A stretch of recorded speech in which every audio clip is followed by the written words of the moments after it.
please respond at once. Why does life slumber?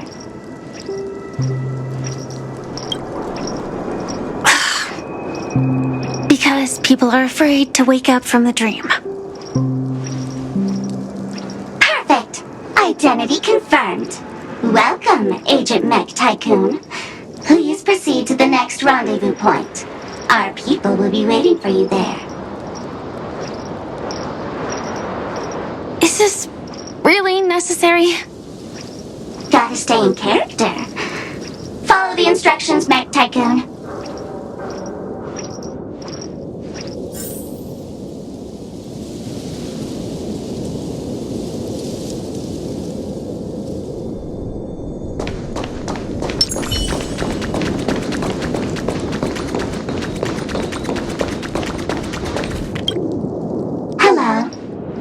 Submit identity verification for Agent Ultra Firepower Instant Star Traveler.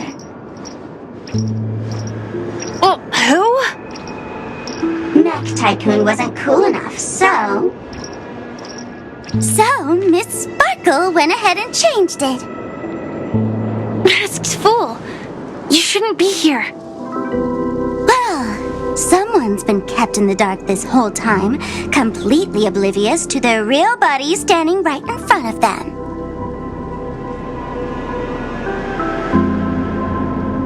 Buddy? Don't tell me you still haven't noticed. That memo keeper has already stabbed you in the back once.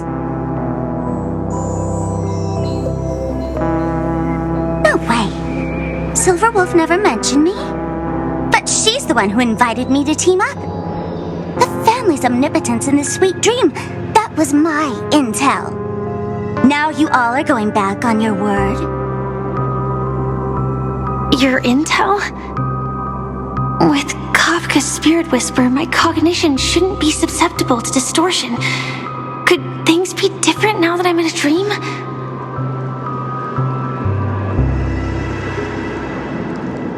Before heading to Penacony, Silverwolf did tell me to keep an eye out for anyone asking, why does life slumber? But as evidence, that's not enough.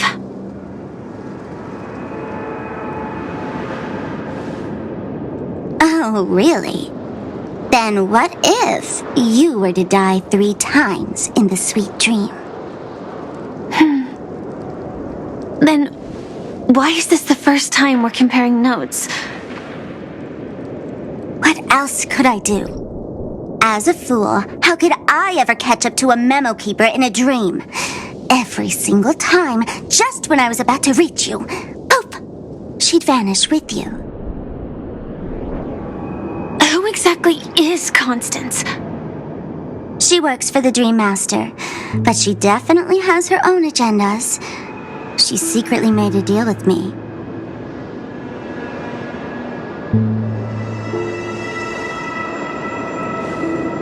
She pointed to a nightmare in which all the Dream Master's schemes would be carried out. I've been looking everywhere for you just to give you this spoiler. A nightmare? What exactly is in it? Tell you straight up? No way. I went through hell and back for this. Here's the short version. After you've lived through the best of times, soar toward the sky with all your might. You'll hear insects chirping at the oak's crown. That's way too cryptic. I can't trust you. Please, we're working together. I'm not some lackey. Just because someone else fooled you doesn't mean you get to pin it on me.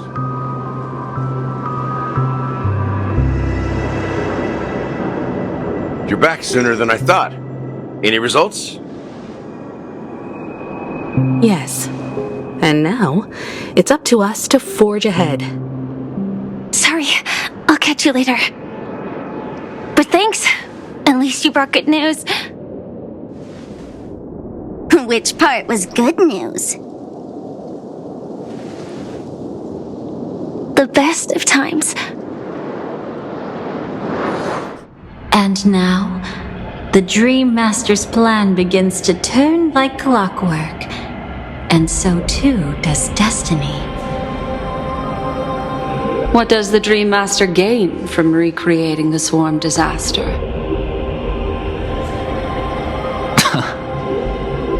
Oh, reminds me of the good old days during the War of Gods. Oh, silly me. I almost forgot. I need to retrieve a certain lost item.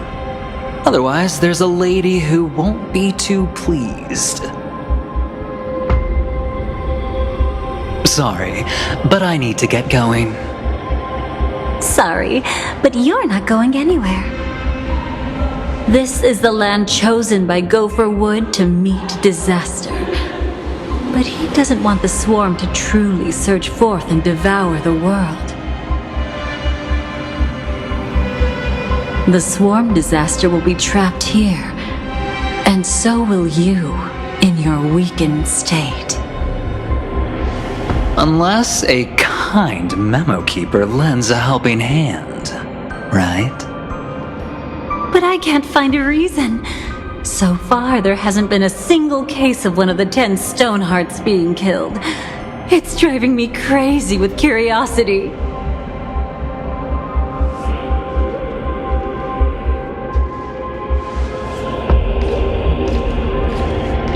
Glory above all! My friends, in the face of the omen of evil, we must stand united more than ever.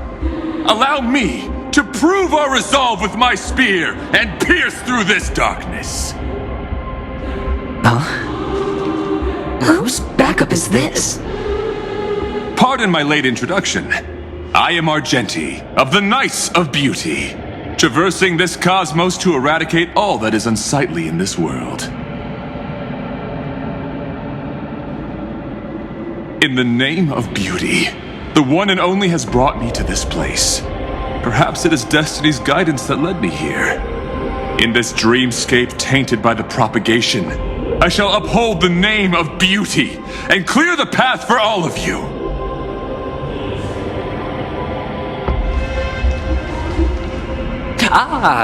Passing knight. You found just the right person. I am an IPC envoy trapped here. Lend me your aid.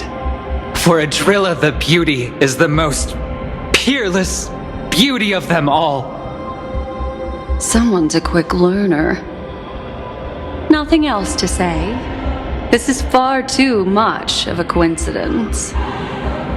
What else is there to say? Would this Sir Knight even listen to us try to reason with him?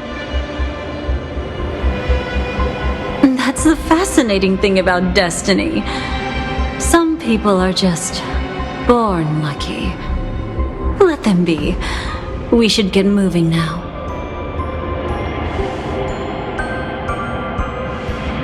Where are we going? To find your dance partner, darling.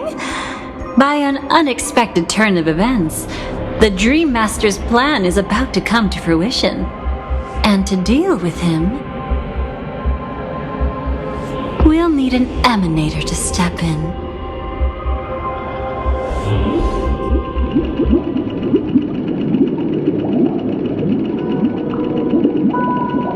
Since the future of the Stellaron, Penacony, and even the entire cosmos is at stake, let's draw a conclusion there, in all fairness. Does that mean he wants to fight us during the Charmony Festival?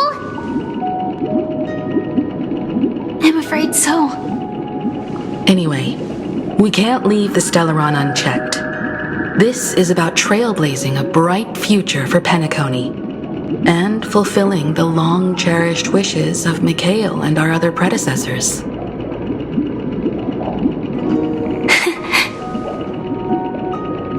After you've lived through the best of times, soar toward the sky with all your might.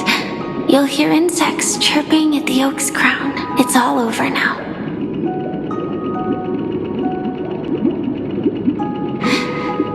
So that's how it is. Well then, We've harnessed the will of an entire planet to create an eon. This confrontation is far more complicated than a simple power struggle. To secure Penacony's future, fighting on the stage alone is not enough. What do you mean? Are you not coming with us? I believe Firefly is trying to say that she's heading off to another battle.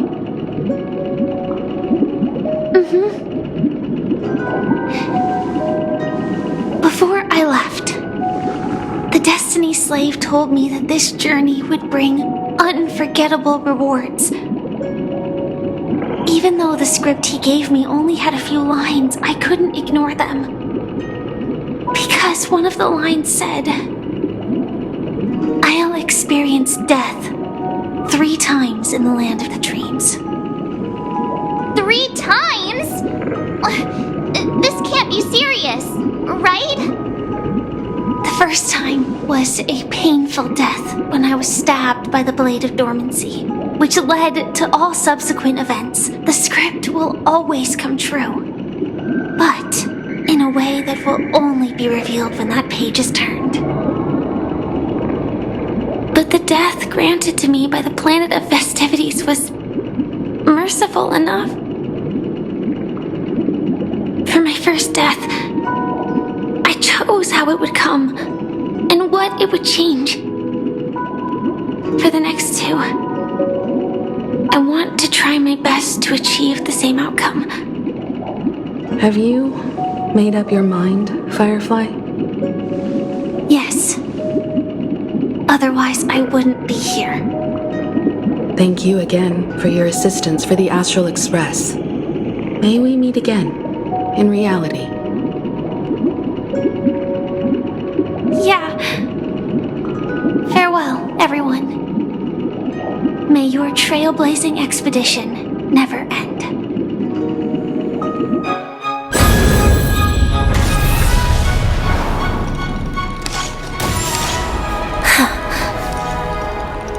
I dreamed of a scorched earth. Everyone, are you ready? A new shoot sprouted from the earth. It bloomed in the morning sun and whispered to me. Like fireflies to a flame, life begets death. May we meet again in reality.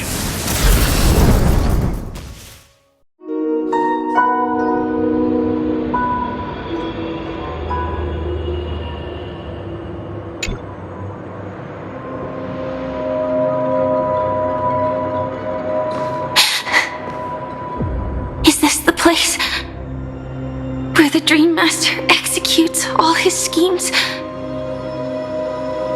Or perhaps it's the place where he'll find redemption. Dream Master! No. Just one of his divine laws.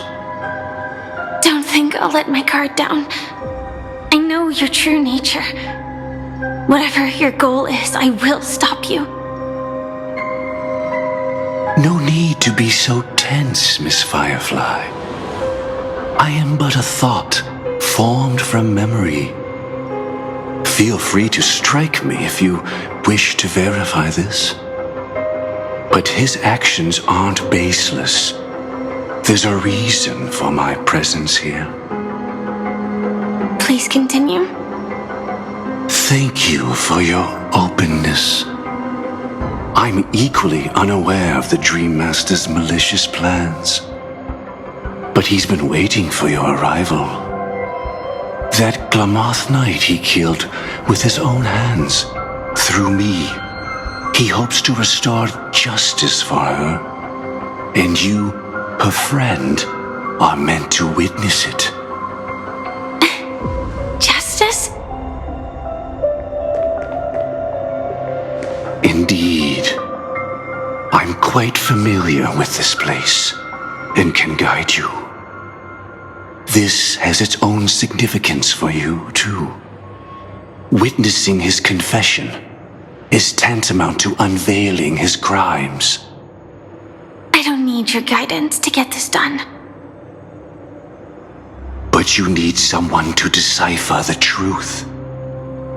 Force alone won't solve anything.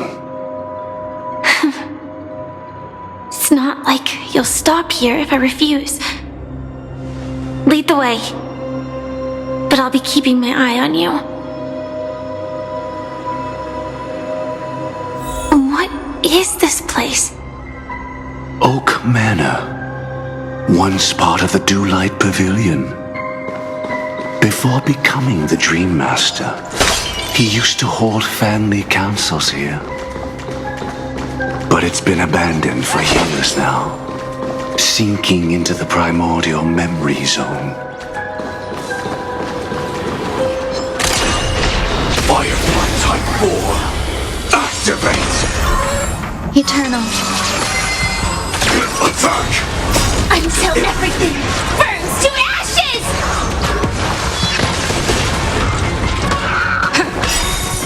Let the show begin!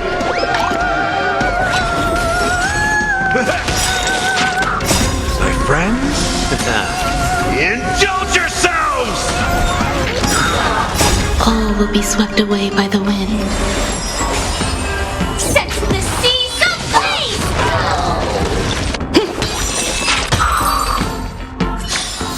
Let me stay here a little longer in this body.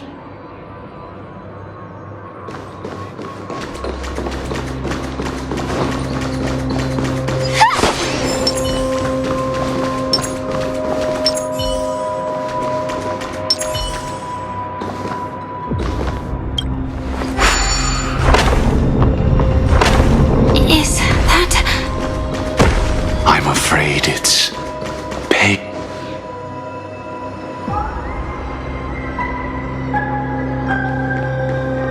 Did Oak Manor always have decor like this?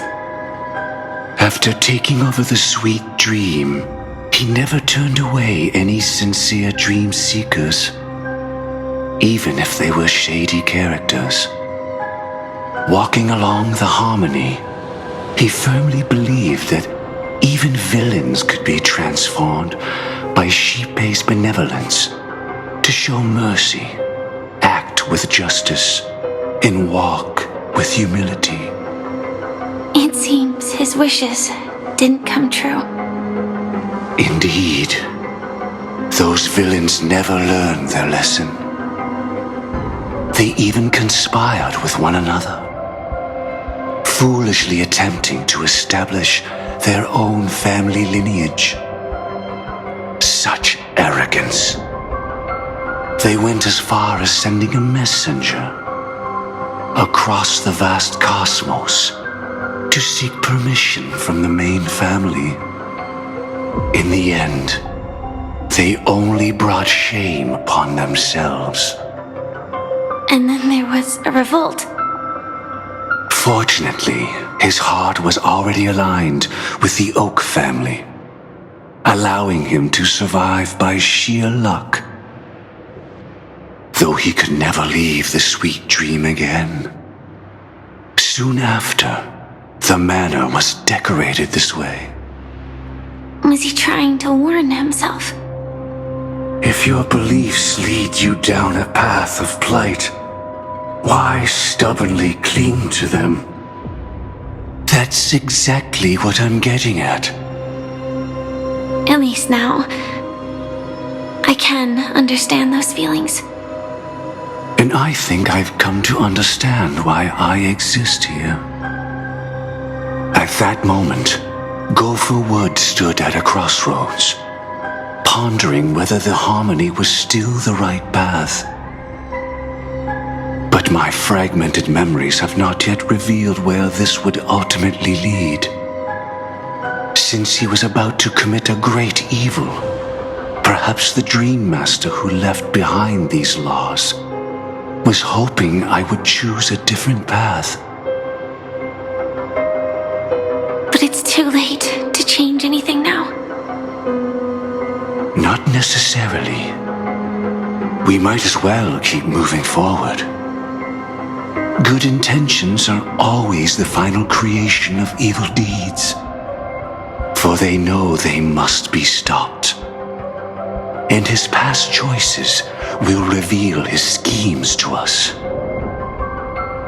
In your opinion, which path would the Dream Master choose? Probably the path of force. But Miss Firefly, feel free to do as you please. I have no other thoughts today.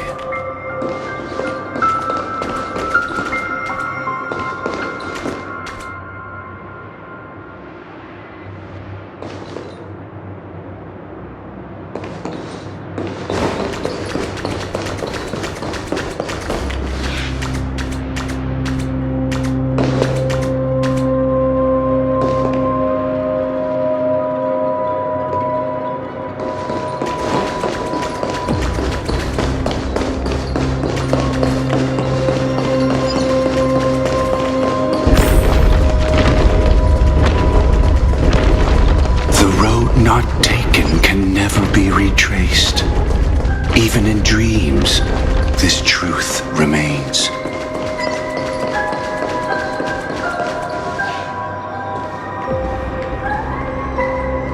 In the end, all paths lead to the same destination. Human will, it seems, truly has very little impact. Is this...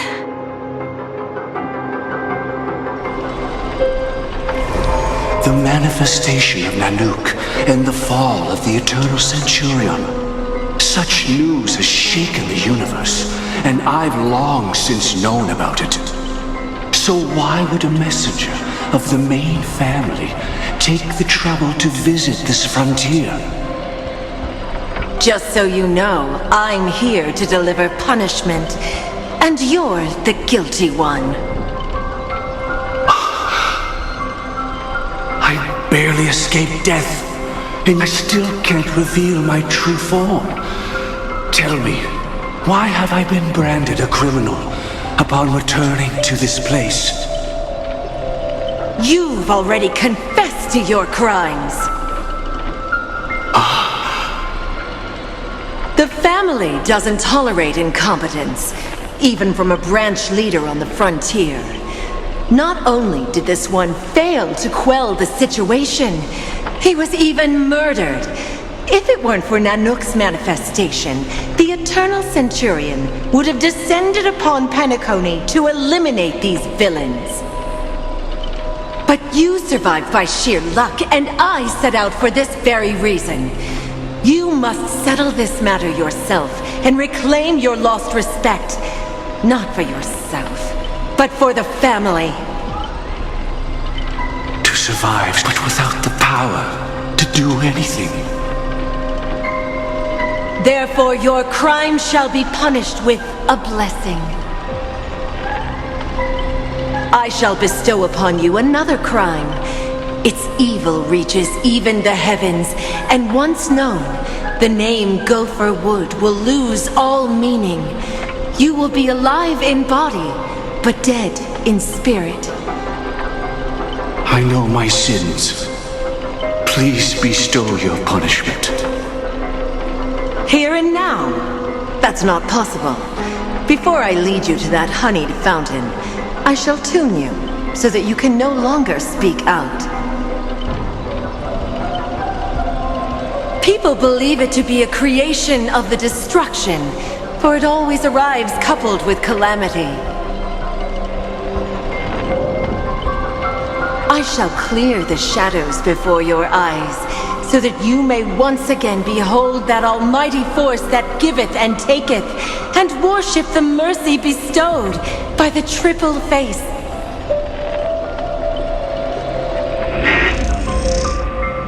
The harmonic cancer, the Stellaron.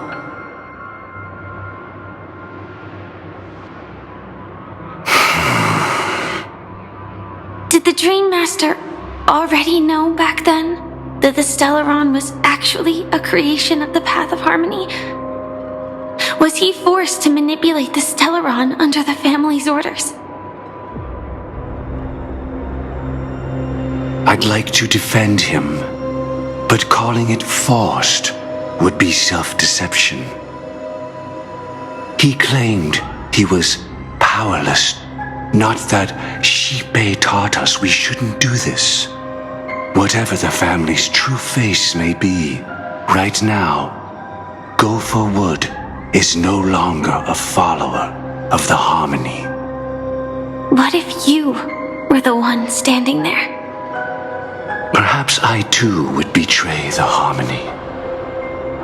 But in any case, that would only mean I found the family unworthy of obedience. It doesn't justify the Dream Master's heinous acts.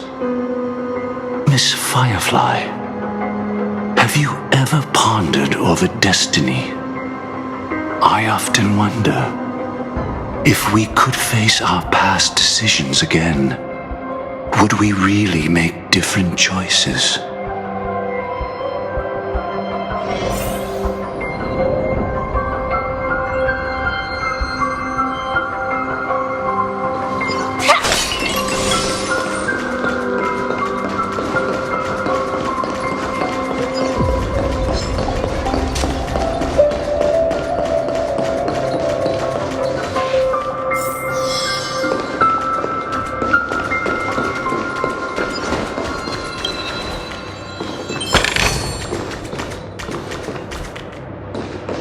It's in that puppet's hand, Lady Firefly. Got it.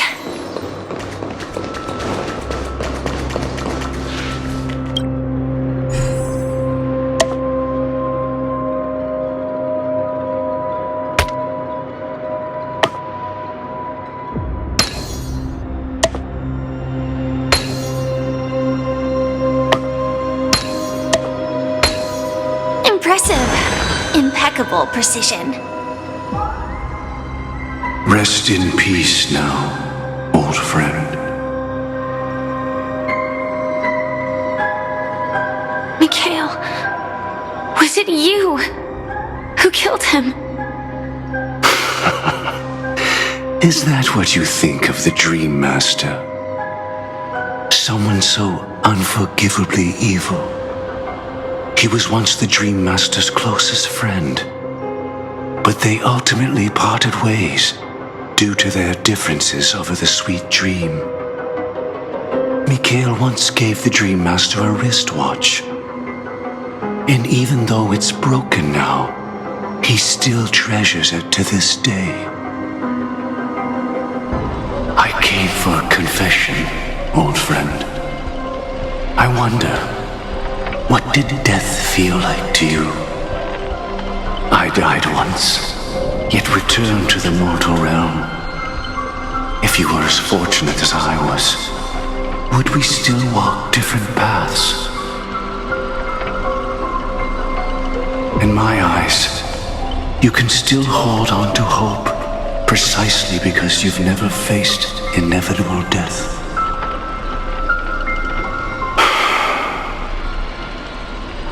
Would you blame me? Would you, Mikhail? I tried to unveil Shipe's third face, but I was wrong. It wasn't the propagation. Yet destiny was so merciful, making me realize the propagation was able to continuously evoke people's prayers for the order through the fear brought by the swarm. When the swarm disaster ravaged the universe, that was also when the order reached its unprecedented. But after that, the Great One deliberately ignited a war among gods, leading to their own downfall. They would rather fall than let the order ascend upon a staircase of falsehoods. They were wrong too.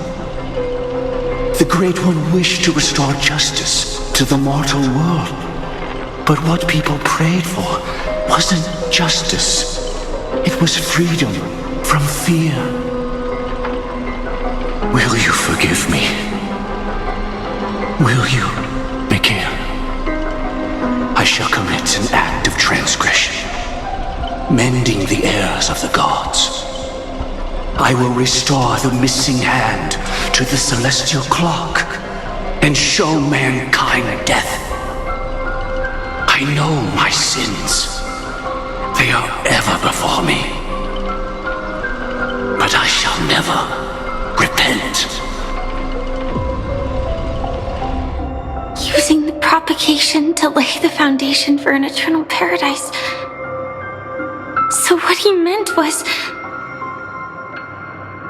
recreate the swarm disaster using fear to force people to pray for the Order's return? Perhaps that's why your friend was killed. The Dream Master wanted to find out how the Glamoth Iron Cavalry obtained the propagation's power. That's not a power that can be easily controlled. We need to pick up the pace.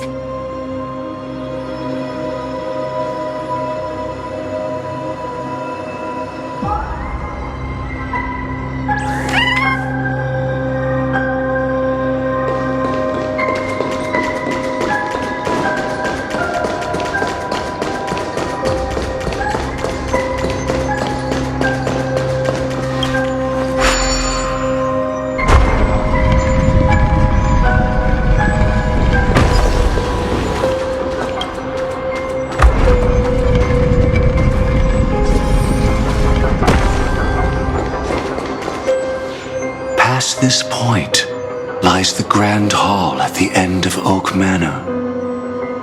And before us lies his final decision. Where to go after turning away from the Harmony. Since he wants you to choose again, which side will you take? Go ahead with whichever path you think is right. I'll take the other one. Don't worry. I can't change anything.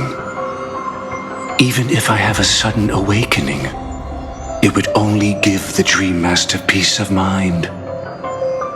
He deserves absolute punishment and must be brought to heel. So you made a different choice after all. I will stop him.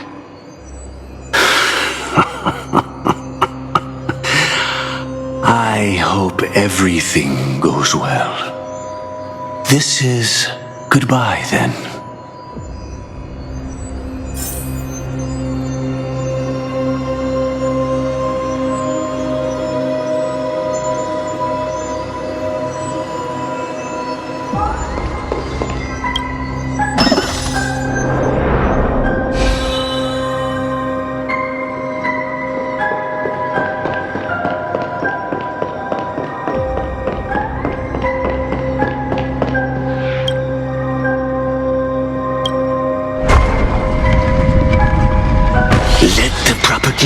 Rain down heavenly fire once more, heralding the mournful cry of death.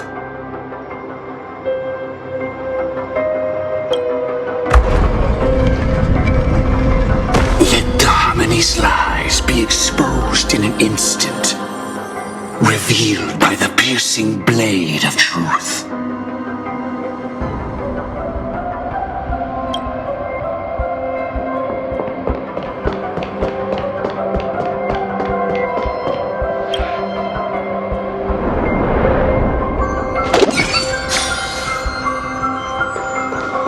Well then, our paths diverge here. You go towards life, and I towards death. Which path is better? Only the gods know. What a desolate sight.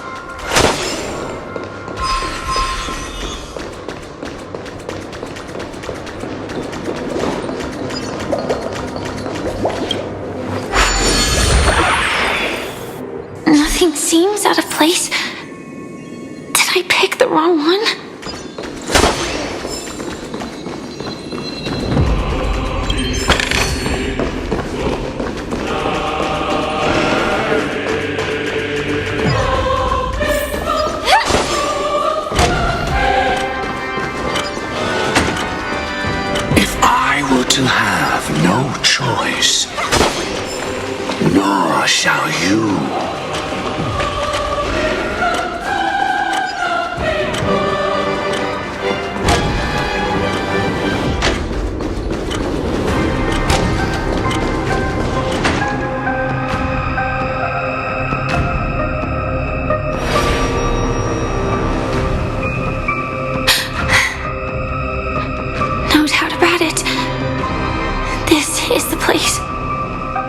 My apologies for keeping you waiting, Lady Firefly.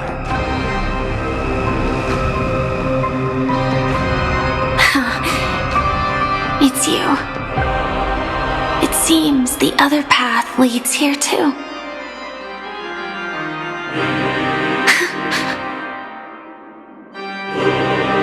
What is this? It's the terror that humanity dares not recall. The swarm disaster's chrysalis of extinction. The Dream Master's devastating strike, like a torrent of fire, lies hidden behind the stained glass, waiting to shatter it and unleash the swarm disaster once again.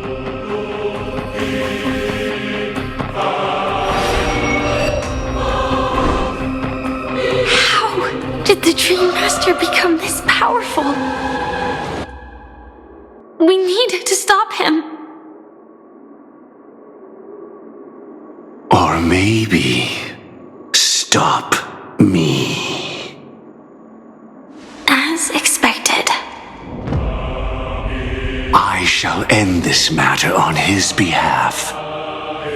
This thought, together with the power beyond the window, completes a single, true, divine law.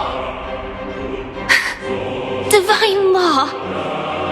Everything you saw along the way, none of that was meant for you. It was meant for me. So that I could bring you justice. I don't see any justice in any of this. Lady Firefly, I assume you've pondered over destiny too. I don't think it can be used as an excuse for anything. Even if the ending is predetermined, we can still decide how we get there. That's just self-deception. You've never been able to change the course of events. When we stand at the crossroads of choice, no matter how many times we start over, we'll always make the same decisions. By that moment in time, we've already been shaped by our past, believing that choice to be the only correct path. All the past you've left behind has already determined your future. Your friend tried to escape destiny, only to meet the same end. And now, here you are, no different.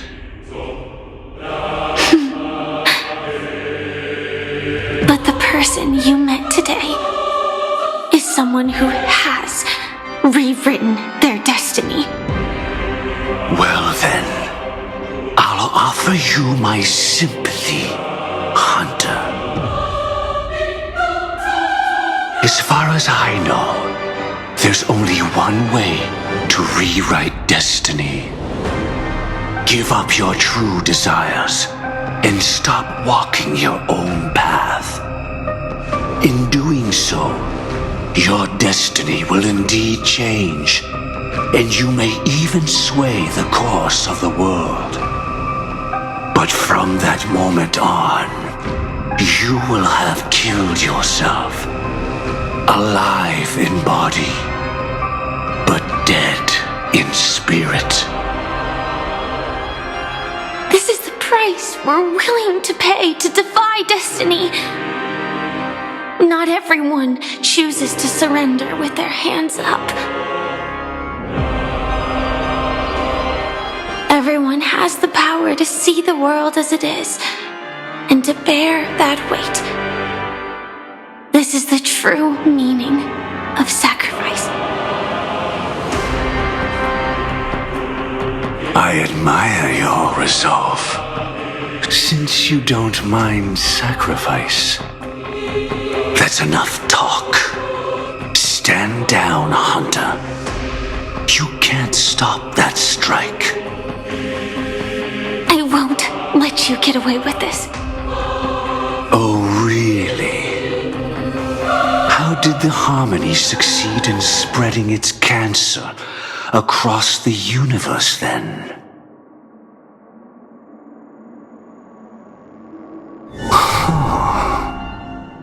Though she wasn't my true companion, the cremator left me with a spark of her flame.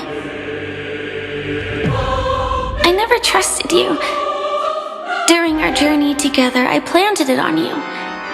And now, I'll let it reignite.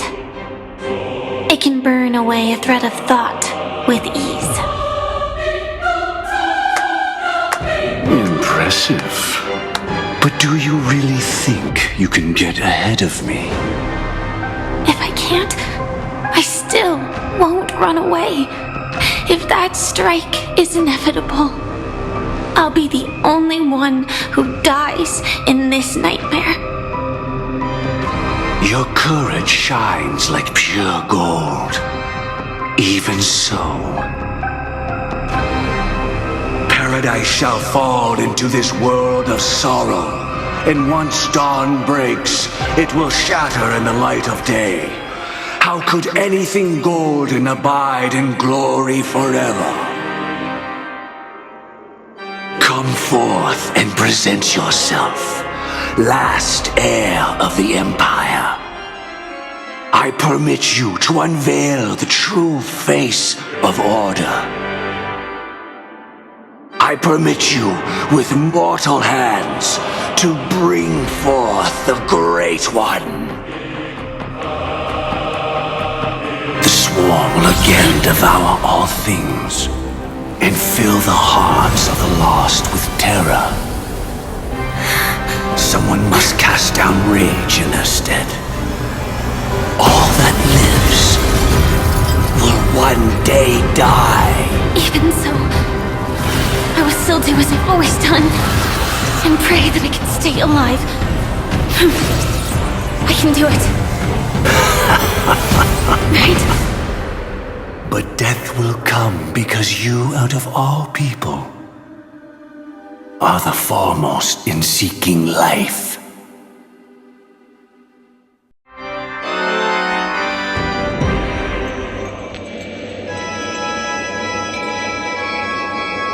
Your last confession took me by surprise, Mr. Gopherwood. No, the final divine law. I suspect there was never any chrysalis of extinction from the swarm disaster to begin with, was there?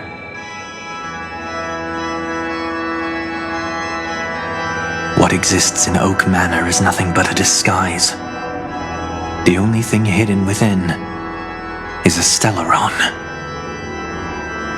True. I never unraveled the secrets of the propagation. Now, split into 4 parts. A single strike of mine cannot harm that hunter. But if a Pathstrider of the same origin as the Swarm were to be deceived by tuning, mistaking what lies before them as certain death, if they were to make a wish to live before the Stellaron, the outcome would twist into a catastrophe that brings death. The Swarm disaster.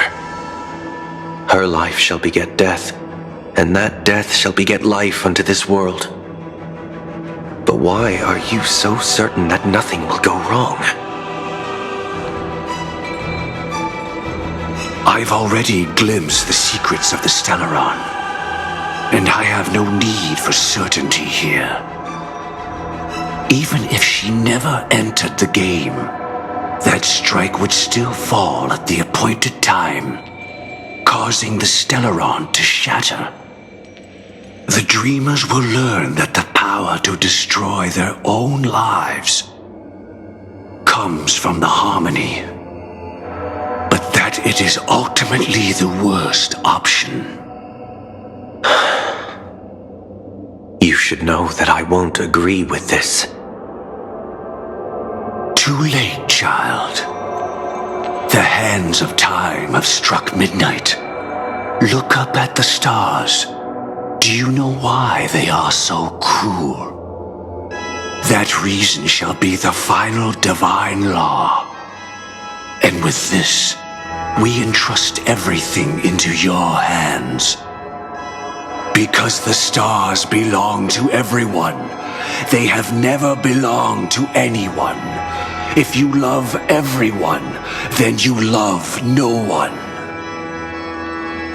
Well, that's where our conversation ends. Go ahead. The 107,336 souls of the Oak family have dreamed of this moment too many times. The opening is near. Go, my child. Seize the power of the harmony and reveal your karma. I shall walk the path of the Order to its end, as you wish. But I can no longer accept your divine laws. If I become the only star in the sky, even if I belong to no one, there would still be no cruelty. The stars are cruel, only because they have never shared their heat with the masses, burning fiercely only for themselves. Well, there can't be two suns in the sky. I'll step up and take down the other sun if necessary. Moreover, how could I allow other stars to shine during the day? Paradise shall soon be created, not at midnight, but at noon. I shall initiate the first and only divine law of the great Septimus. I shall ascend to the heavens, becoming the scorching sun. Bathed in my light, my people shall flourish, while all evil shall be eradicated.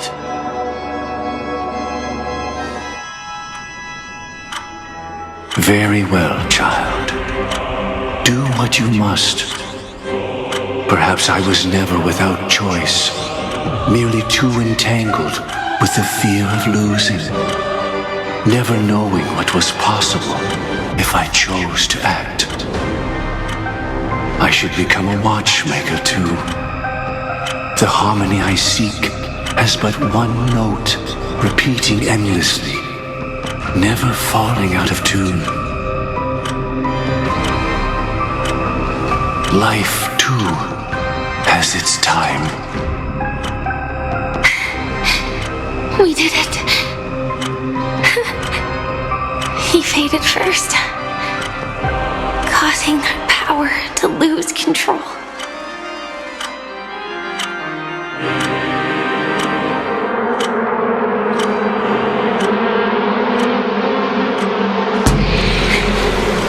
Is that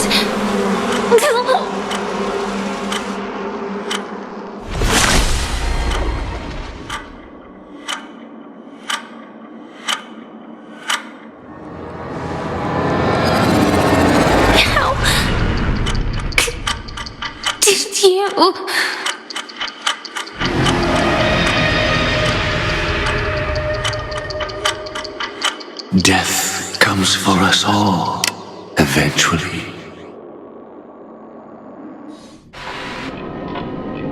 I'm starting to hate how powerless I am. How I wish that I had some way to comfort you right at this moment. Oh, don't worry, that was all in the past.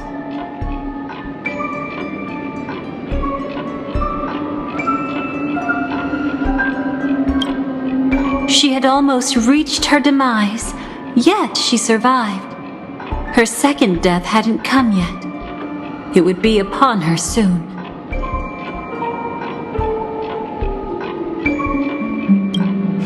He lured a Glamoth Iron Cavalry to face a Stellaron after years of plotting. Though everything Firefly had learned since entering the dream was true, they were only truths that the Dream Master wanted her to see. And that is often regarded as the highest form of deception. The Stellaron answered Firefly's desire to keep living. In response, it recreated within the sweet dream the Swarm disaster and the Eon Enna.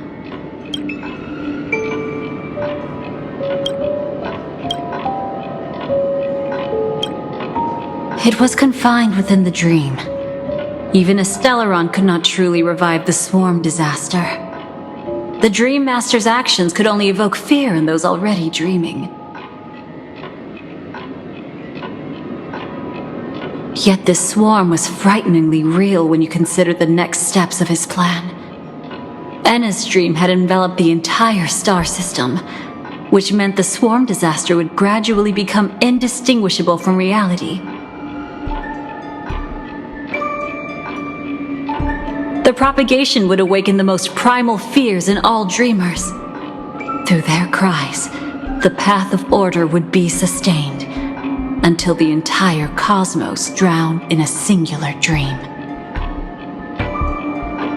You engaged in a decisive battle with Sunday at the Penacony Grand Theater afterward. He had, without question, become an emanator at that time after usurping the harmonious choir. But you showed no fear and gave it your all in your fight against him. And you emerged victorious with the help of your allies.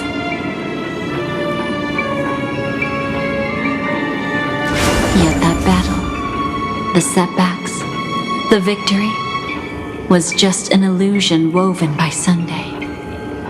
Enna's dream had already enveloped the entire Asdana system. It was impossible for you to beat Sunday at that time. Enna's dream was so terrifying that even memo keepers could not act freely in it.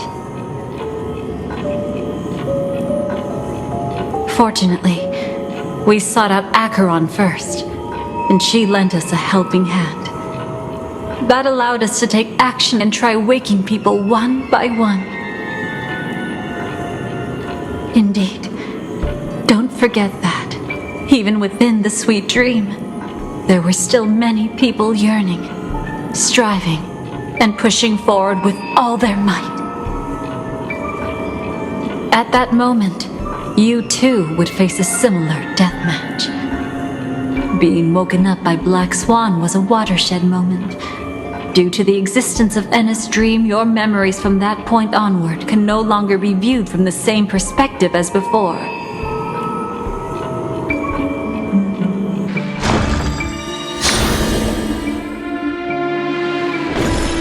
It's not that they're not real enough. Things always look different when viewed from different angles. Ever thought about whether we've truly seen our authentic selves in a mirror?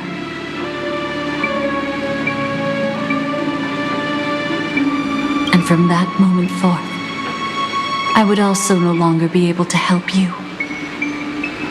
Your memories belong to you alone at the end of the day. Destiny only allows me to intervene this far. However, you must remember this.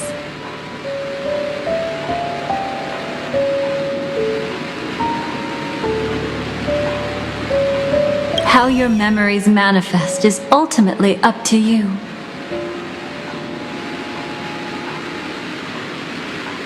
People can't dream of things they've never seen before. They're afraid to wake up because the sweet dream is woven from their own past. A past they still can't let go of.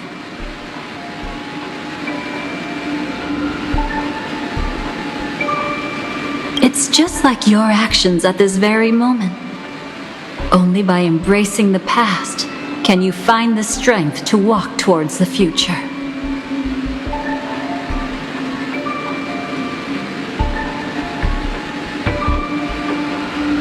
Firefly, me, the Stellaron Hunters, this entire world, we're all waiting for you to reach that moment.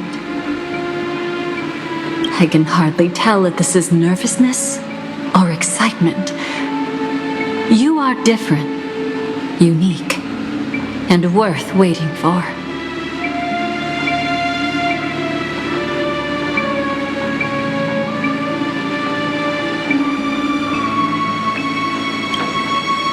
Go and write a prelude to memories once more.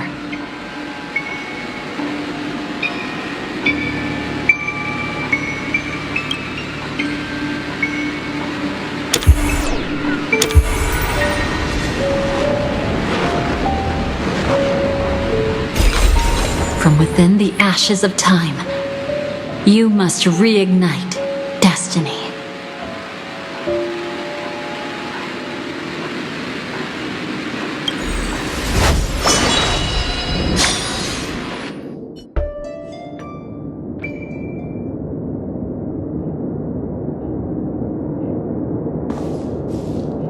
This way, darling.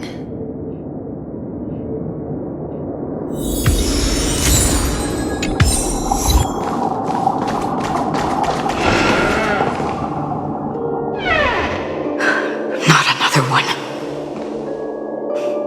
Thank you so much, Black Swan. Finally, I can breathe a sigh of relief.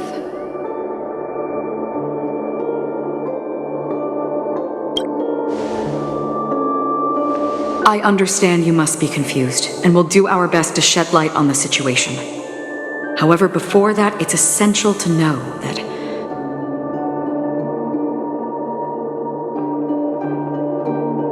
this place is the rift between dream and reality. A place reserved only for those who have awakened from Enna's dream.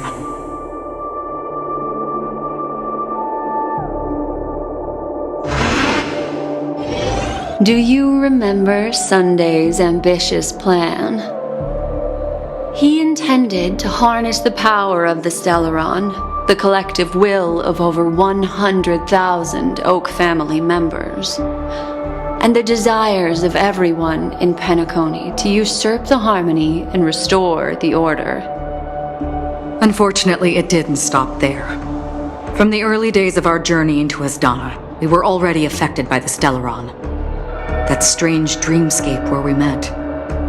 Maybe it was a sign that your thoughts were beginning to drift away.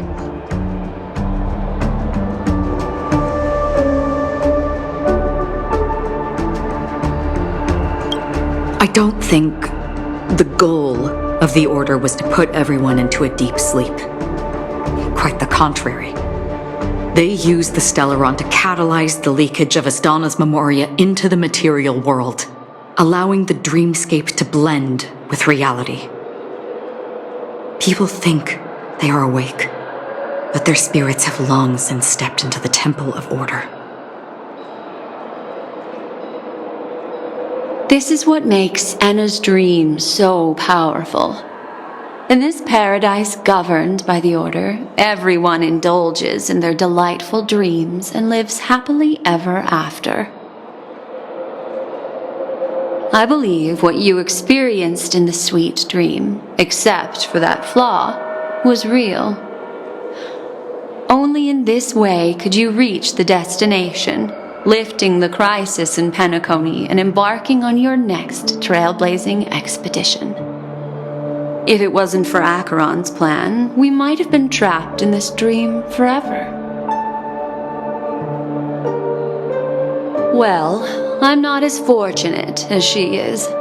Even if I'm a memo keeper, I was still influenced by the power of the Order and fell into hallucinations. However, thanks to your memories, now we still have a chance to turn the tide. We still have a chance, though. To make it happen, please, Black Swan, guide us to those with a strong will. The truth of the dreamscape runs deeper. We must notify anyone willing to wake up, so we can end the long night together. All right, please come with me.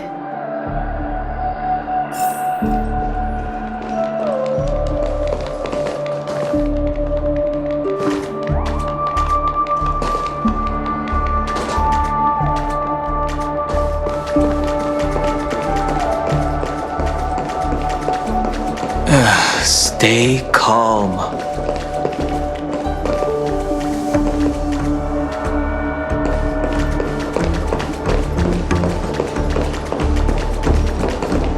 I bet that even if I don't resist, you'd still...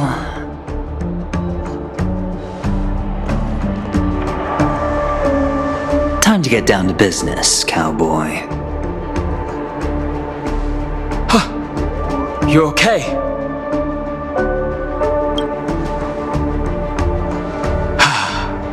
Me too. Quite the fateful encounter we have here, friend. Seems you're also a light sleeper. I'll send you some of the IPC's sleep aids one of these days. Unfortunately, we need to stay awake right now rather than sleep. We're still nowhere near capable of breaking free from Enna's dream. Let me break the bad news first. The enemy we're up against isn't just Sunday anymore, nor is it the harmonious choir that he's usurped. The Dream Master has awakened the swarm disaster within the sweet dream, and cast shadows into the hearts of all dreamers through Enna's dream. The primal fear taking root in people's hearts had led them to call out to the Order for protection. The path of order is gradually being restored, and this has transformed Sunday into Enna.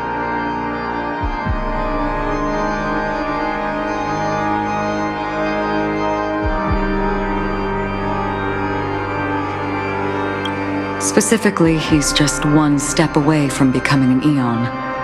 The IPC starships converged here at an opportune moment, and the power of the preservation seeped into the sweet dream to prevent him from completely ascending. However, that is only temporary. With the IPC around, the cosmos doesn't need a second order. But it doesn't make much of a difference for us. Sunday's true form has broken free from the dreamscape, becoming as vast as an eon. The Asdana system is no more than a plaything in the palm of his hand. Indeed. Forget about stopping him. We can't even manage to face him again.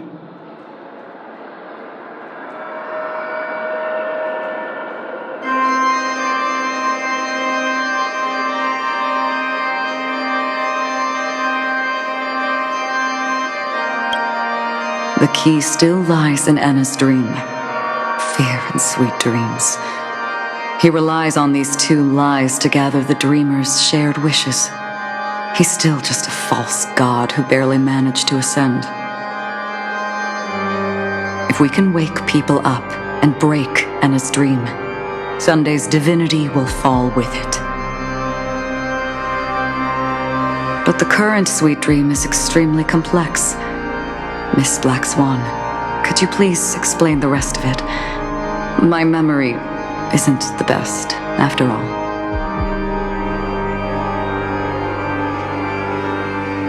Time is of the essence, so I'll cut to the chase. There are 3 layers to the dreamscape trapping us. First, there's Enna's dream controlled by Sunday. It wove a beautiful illusion for every dreamer, making them flounder in it. Second, there's the primordial dreamscape, which includes Dreamflux Reef. The swarm disaster is manifesting again in the Oak Dream within this layer, and is continuously empowering the Order through an endless stream of fear. Third, there's the 12 hours established by the family. This layer was the first to merge with reality and is itself an enormous trap. Forget about winning. We need to cross all 3 layers of the dreamscape before we can even face Sunday again.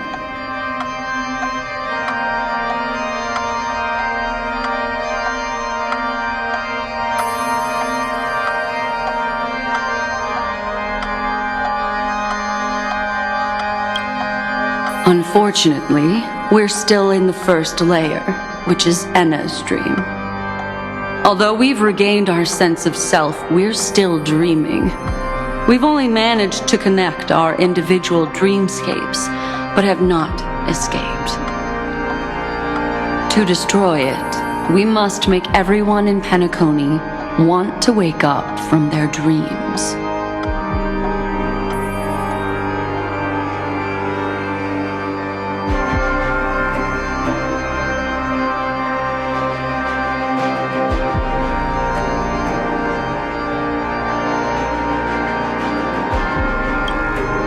Humans yearning for sweet illusions borders on obsession, leading them to subconsciously resist the harsh reality. Therefore, I carefully selected a moment where she was completely unguarded, guiding her to uncover the truth herself to make her regain her consciousness. However, to wake up everyone in Penacony and get them to share the same determination, that would be nearly impossible. But we can't just stay here and do nothing. This is the first step of our plan. With the assistance from the Garden of Recollection, those who possess a strong will, like you, will gradually awaken from the dream. These free wills are the discord that will sway Anna's dream. However, awakening a mere handful of individuals is insignificant compared to the vast number of people immersed in the dream. We must find other ways to awaken the free will of millions of people within a short period of time. Looks like the Jadab Kiss of Allying Oath will be the only solution.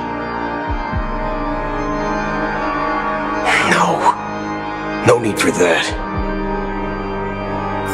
Keep your once-in-a-lifetime treasure. We don't need to bother the Cienjo Alliance for such a tiny request. You want thousands of people with unwavering free will? That's easy. Just leave it to us Galaxy Rangers. Do you know what it is, Acheron? It's the relic I returned to you. Exactly. Its owner must have told you that it's meaningless to anyone other than a Galaxy Ranger, and that it can only fulfill its purpose when returned to its rightful owner. Because it's a burial artifact, worthy only of a hero who has served the Galaxy Rangers with honor. When its light illuminates the universe, it means the fall of a hero. And in the direction it falls, countless meteors will streak across the sky. Those meteors are Galaxy Rangers, coming from all corners of the cosmos, driven by a shared purpose, without questioning the cause or counting the cost, because we abide by a bottom line.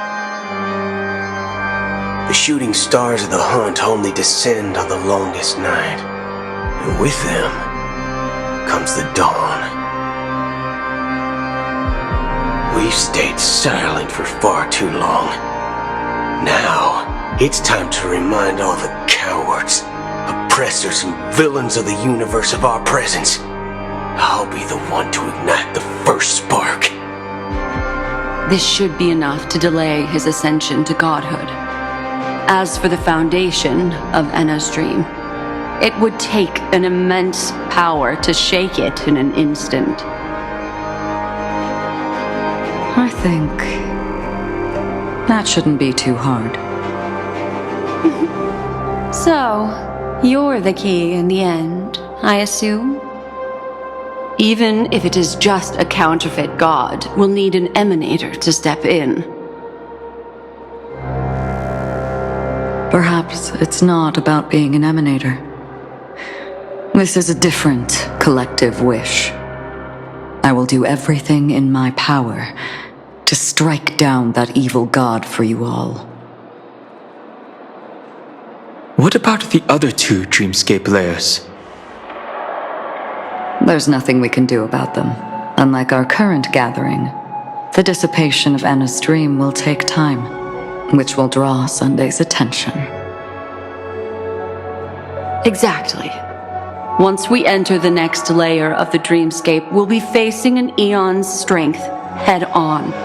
But by then, we'll have played all our cards.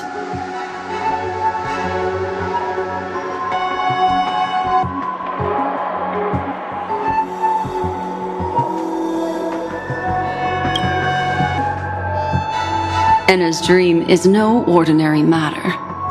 Even with Constance and me giving it our all, we could only reach the few of you here. It's impossible to find more help. As for beyond the sweet dream, our only hope lies in intervention from other eons. But that would be tantamount to igniting a cosmic war among gods. The Order is one of Xipe's aspects, yet the Harmony stands idle at this moment as Enna is being reborn, without any further intervention. There must be some deeper reason behind this. But time is of the essence. We must take our fate into our own hands. In other words, those who only want to survive by playing it safe will die. All those who dare to face death head-on will live. I like that.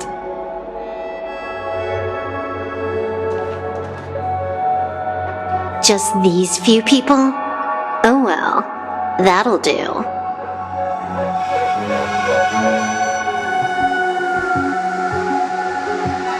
It's not just Penacony. The entire Asdana system... A Stellaron hunter? She was at the edge of the Asdana system, but she still got dragged into this mess. Just finding her nearly wiped me out. Quite a bold investment strategy. Tell me, with such a huge risk, what kind of payoff are we talking about? The other two layers of the dreamscape will be handled by the Stellaron hunters. One of our associates is searching in the 12 hours for the other person chosen by the Harmony.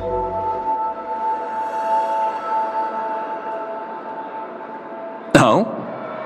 Miss Robin? She broke free from Enna's dream through her own strength, and left behind a song for those in slumber.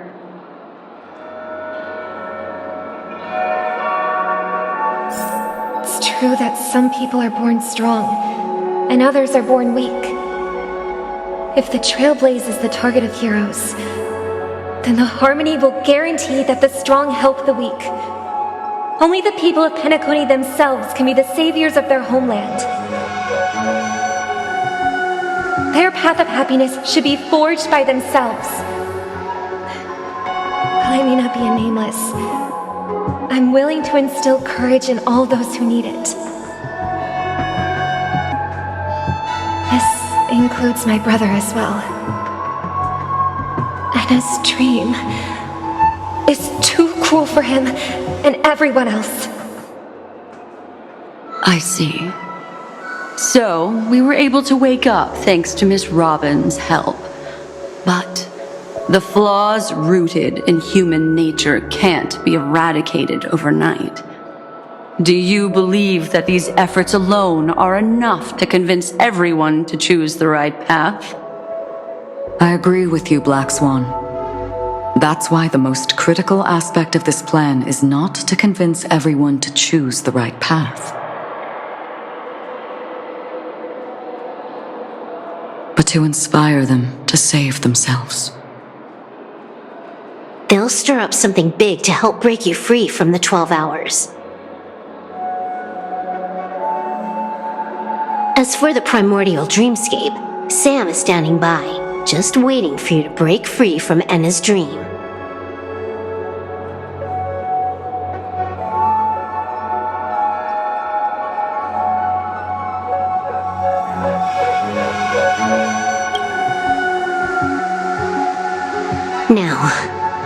tell you, but don't panic. She will die. She will die a second time, facing everything she wants to run away from. But her fate will be determined by you. She will help you break through the second layer of the dreamscape. Then, she'll fall into Anna's dream, which hasn't fully dissipated yet.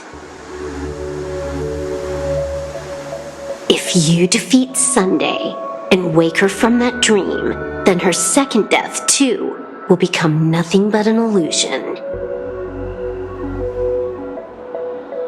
But if you fail, the dreamscape will ultimately merge completely with reality, and her death will become a fact.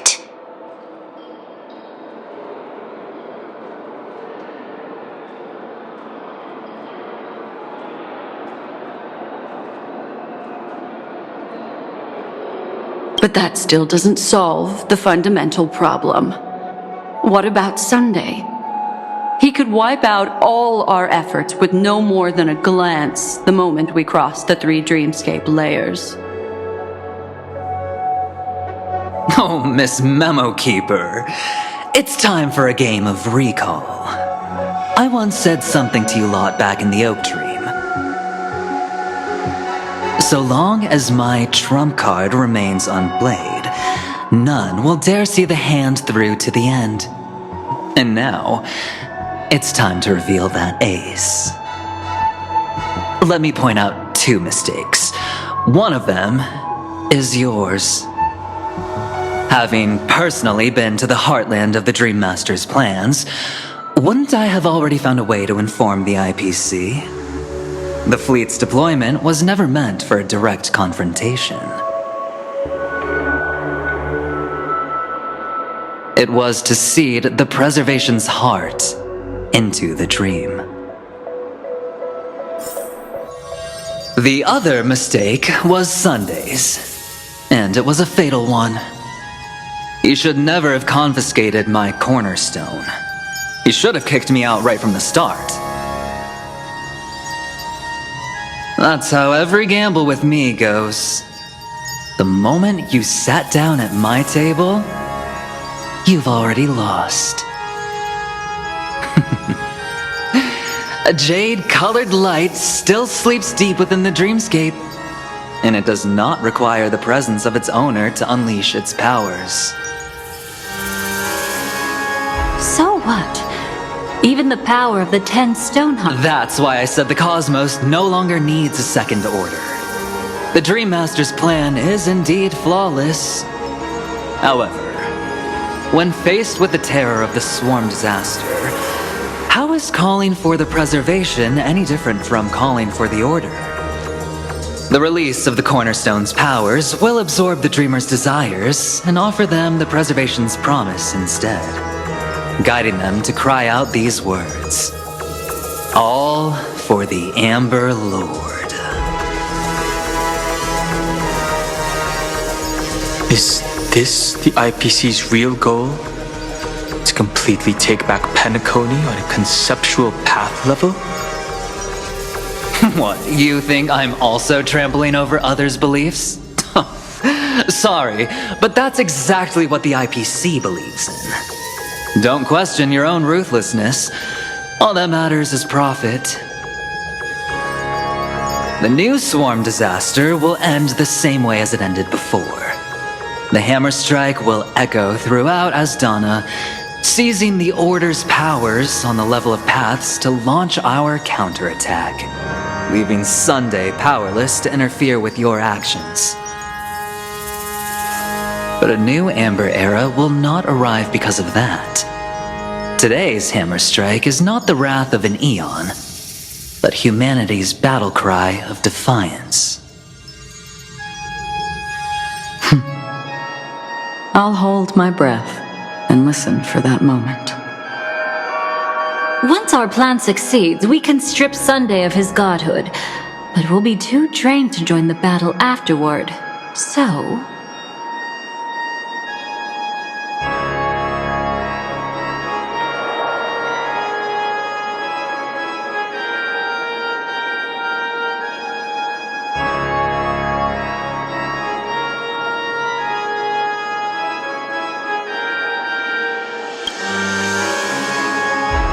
take your time to prepare.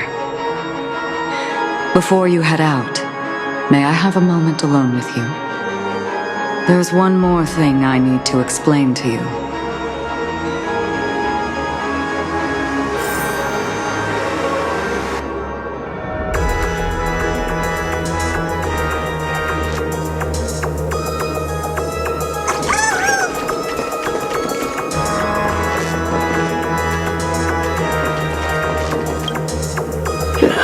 Now that our roles are assigned, let's get to our battlefields and pose a grand finale. Go. You already know what I want to say.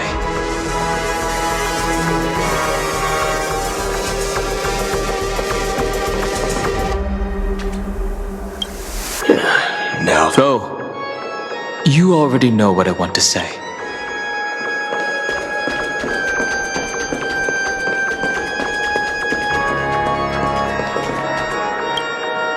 This grand festival is drawing to its close. This is the starting point for the ultimate stage of our journey, just as it marked the beginning of all the stories in Penacony.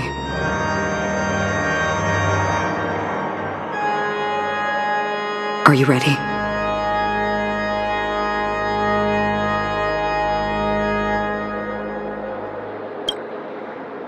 That's all right.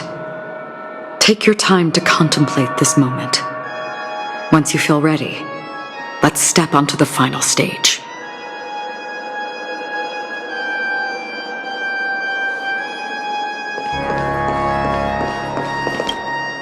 Well, we've always been interested in the Stellaron Hunters. How about we have a chat after all this is over?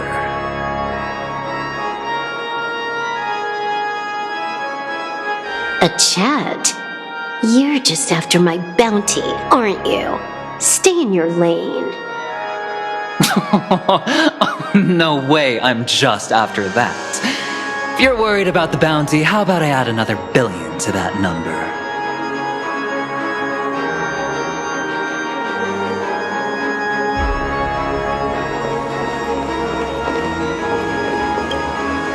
It's you. I've been wanting to meet you. I'm curious, why does she value your existence so much? Not now. This is not the time. I used to wonder about destiny, about where it's heading. But you can decide its destination, at least for today. The bigger the stage, the more you need to be composed when stepping onto it.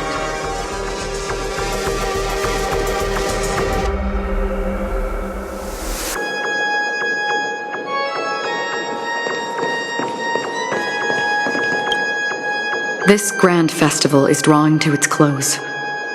This is the starting point for the ultimate stage of our journey, just as it marked the beginning of all the stories in Penacony.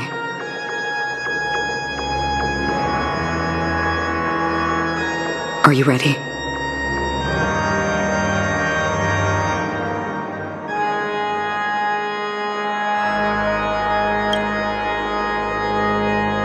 Very well. Now, please close your eyes. A glimmer of fireflies, a sigh of regret.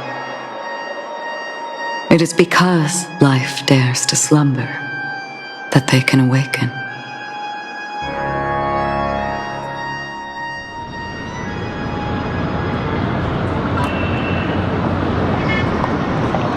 Am I awake? Sorry, Robin. It's just you. I did not wish for you to know this. It's a pity that things have turned out this way. Within the foundation of law, humanity establishes civilization, and through harmony, we obtain order.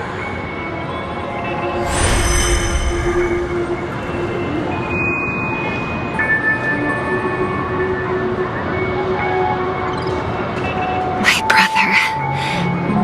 Did you still bring the Order's sweet dream into our paradise? Ow! You're still trying to play the family card at this hour? Your brother doesn't exist anymore. As of now, you'd better call them Anna. Impressive. You really woke up on your own. Let me reiterate. If you've had your fill, it'd be wise to leave before it's too late. The music of the harmony doesn't tolerate discord. Ow! Then I'll reiterate as well. I've done my part, and now I'm simply waiting for the fireworks to begin. Why don't you just cut to the chase? Time's short, so I'll condense the report. Oh, that even rhymed. I'm so talented. A nosy cremator left something on you. She wanted to use it to burn down the illusions you received from the sweet dream, allowing you to wake up from Enna's dream. But it looks like you don't need it anymore. Then, how were you able to reach this place? Well, a fool has thousands of faces. It's gonna take a lot to create a sweet dream that can satisfy me. Both you and I can still stay awake for just a little bit longer. Just a little bit? Honestly, I don't even need to find you. But I am just so kind.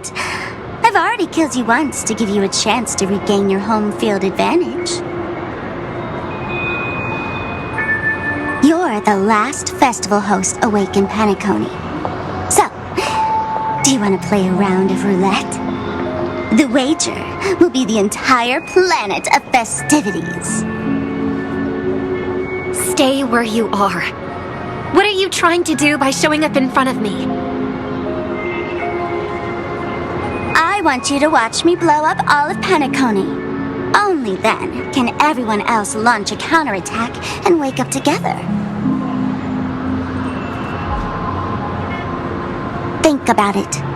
Your brother's already a god beyond the heavens. You're not even gonna see him unless you rip open the sky.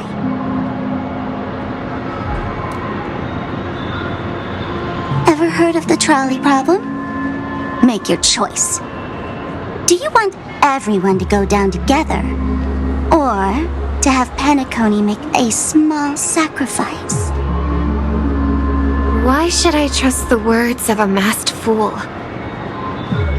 Don't think that I'm just trolling you. My bombs are hidden all over Penacony. They took a really long time to set up, you know.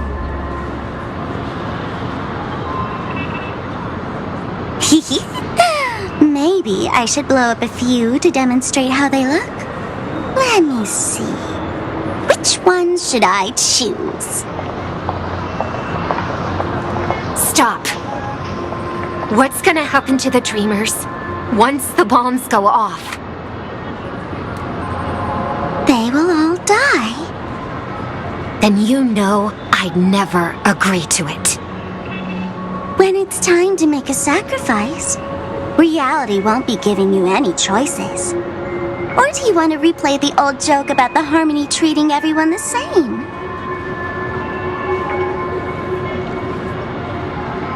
Life is never a joke, fool. There is no such thing as a lesser evil in this world. Evil, just like morality, cannot be measured, nor can it be compared. Isn't that still the harmony's same old song and dance? But that suits me just fine. Didn't I already say this is a round of roulette and not an ammunition showcase? Get ready to sing. Be like a bird. If you can make Sheepei hear you, then they definitely won't allow me to blow everyone to pieces, right? What will you choose now? You can either watch as I blow the entire place up, or you can try to save their lives. Maybe happy. This will be your last ever performance. Last ever performance. You feeling nervous? I know the feeling. You should feel nervous when going up on such a big stage for the first time.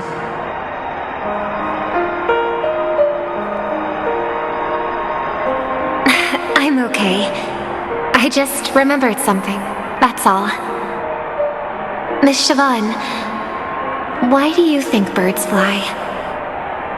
Why are you asking that all of a sudden? That was my response as well the first time I heard that question. It's what my brother asked me before I left Penacony. I keep finding myself thinking about it. I don't know. I fly when it's time to fly, and I stop when I don't want to fly anymore. There's no reason. It seems that your answer is really similar to mine. You've also asked me, why do I sing? I think I can answer both of these questions in one go. The answer wasn't what I initially had in mind. Originally, I wanted to sing because of something specific that I experienced. A Stellaron fell onto my homeworld when I was young. Everything I knew was instantly destroyed. We didn't even get a chance to react to it. No matter what we did, it was too late. But for some reason, my mother chose to hum a song when she tried to comfort me and my brother. I remember that story. Everyone thought that's why you decided to sing. No. That experience only made me detest singing. I've believed for a long time that songs can't change anything when disasters strike. That music is the most useless thing in this world. I might be extraordinarily talented in singing, and I might feel super happy whenever I sing. But its futility had always made me depressed. Then what changed? I grew up, and I realized that my brother would sometimes hum the same tune as my mother did. And I thought maybe he missed her, but I was too embarrassed to point that out. I tried to comfort him instead. However, his answer to me made me realize what I should be singing for. Obviously, he didn't give me an answer directly, but it got me to think. Maybe some things don't need a reason or meaning at all. Go and do what must be done, fool. It's for the sake of Penacony's future. But I won't let anyone get hurt. Oh, did you just have a flashback? Now I'm even more excited. Let me check one last time. If you were to die, how would you want people to remember your ending?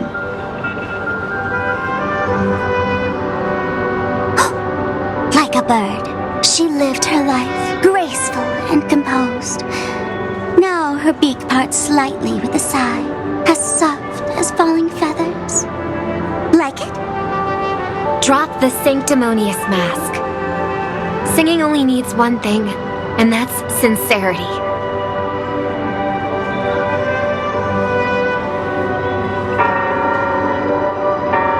My brother. Birds born with wings need no reason to soar into the sky. And those forced to fall back to Earth don't need anyone's condescending sympathy. The sky and Earth are each other's proof and aspiration. When a soaring bird looks down below, it discovers that even after falling, life still holds hope to continue. And when a fallen bird looks up to the sky, it discovers that the possibility of soaring once again still exists in this world. Perhaps they'll never truly understand each other. But what people need is an understanding. It's showing a little more compassion for the way others choose to live. And, when necessary, extending a helping hand. Even if you become the only star and prevent everyone from soaring into the sky, they will still be inspired by your radiance, flap their wings with all their might, regardless of whether they've been hurt in their fall. Thus, the Order's sweet dream will eventually fall. Oh, triple-faced God. If I manage to step onto the path of harmony, then please extend your hand and shelter those who believe in you. And if I am a bird destined to fall, doomed to never sing again, then while the sound of me hitting the ground may be my last note for the harmony, it will never be this world's swan song. In the name of the sweet dream, the Charmony Festival now begins!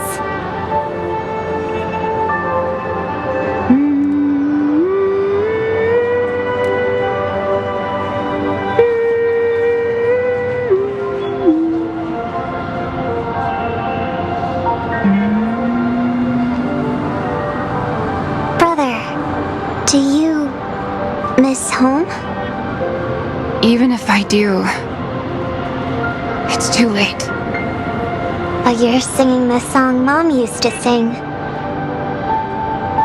Because even if it's too late, we still have the choice to sing whatever we can.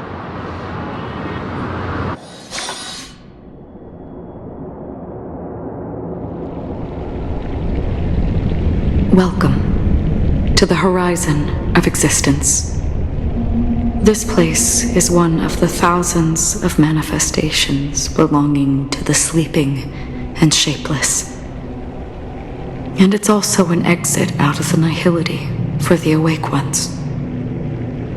Let's bid our final farewells here. Remember your name. I'll be waiting for you at the end.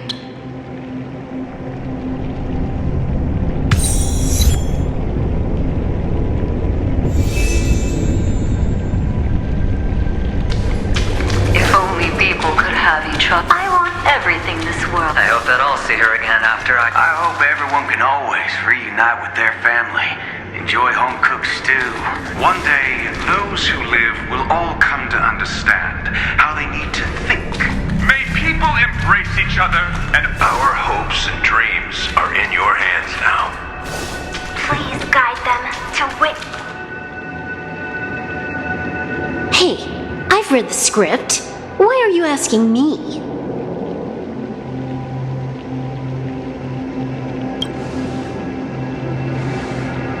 Then do your best to not fail.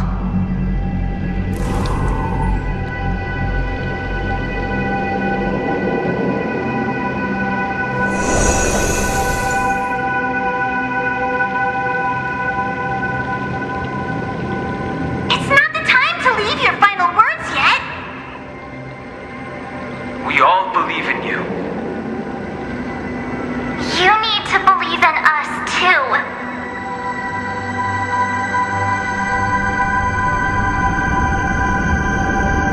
We'll wake up together.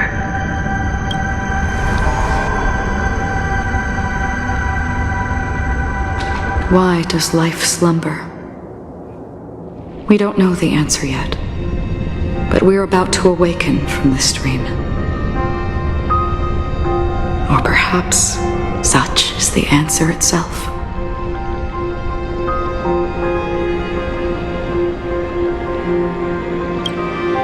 It's the people who first broke free from the sweet dream the sleeping and shapeless caught a glimpse of their desires. It was because they held on to these desires that they could dream.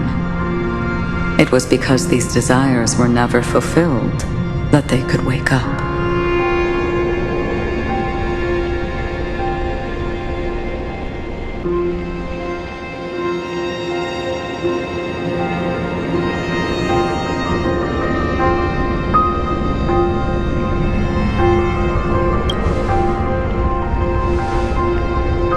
I think that's not entirely true.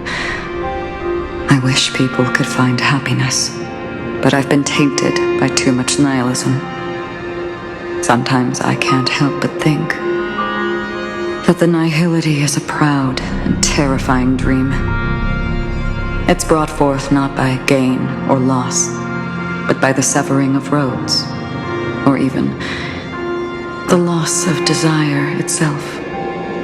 Fulfilling a wish can certainly make people feel the joy of being alive. But if no new wishes ever surfaced again in people's hearts,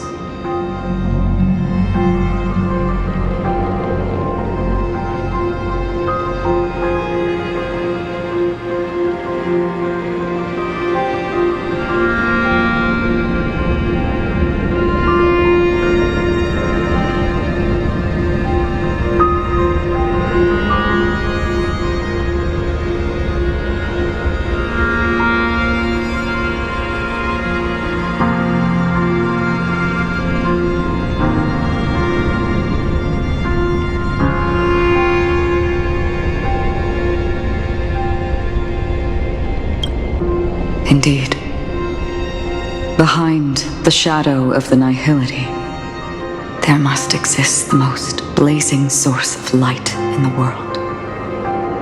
Just as every life that edges closer to death fervently approaches the end of the nihility, we must pursue that primordial light. Before you go, would you tell me your wish?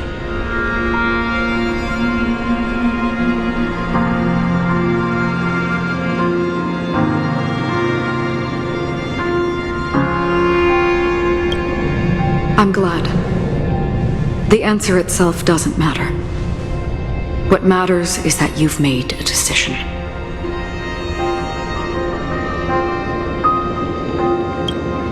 Only a name remains. A person that I was, and now want to become.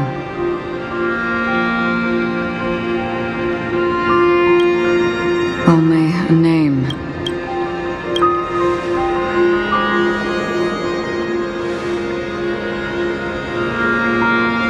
You're looking right at it. She is a hunter who treads upon the finality, destined to sacrifice her own wishes to defy destiny. But no matter which path you and she walk, death will always be the destined finale and the last reunion. Are you ready? She too was here not long ago. You can witness her resolve through this. Witness how that tiny spark of bug light broke free from the pull of the nihility.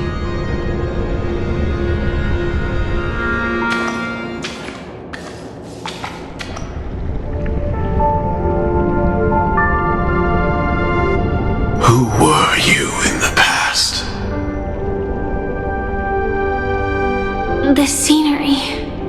Am I dead? Really dead? Death is one step away from here. Step over this place, and you will truly embrace death. Or you can turn back. Tell me, who were you in the past? The Moth's Iron Cavalry.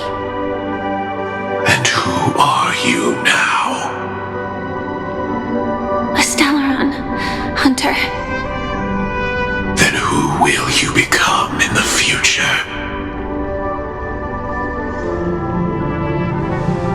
Just an ordinary girl. Well then, keep walking forward. Death would suit you better. Never. I fought tooth and nail to get where I am today, and this isn't over yet. Even if everything burns to ashes, I won't give up.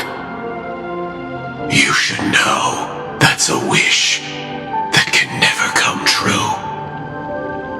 You couldn't become an ordinary girl, even in the last sweet dream. Why do you think that? Entangled in the family's conspiracy, facing the mimetic entity's blades head-on, while challenging the resurrected swarm disaster alone. Armed only with the script that can peer into that's more than enough cards stacked against you. Do you really think that the time you spent with her proved anything? For an ordinary girl, simple happiness shouldn't just be a matter of chance. But who's to say all of this isn't what an ordinary girl would do? What? Perhaps the Dream Master was right. All the past we've left behind has already determined our future. All my experiences so far will still make me choose to step into danger when I face it in the future. But you misunderstood my answer. I guess it's my fault too.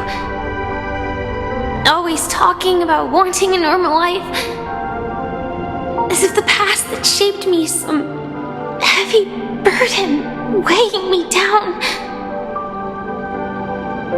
Being a Glamoth's Iron Cavalry and having entropy loss syndrome are more than just scars.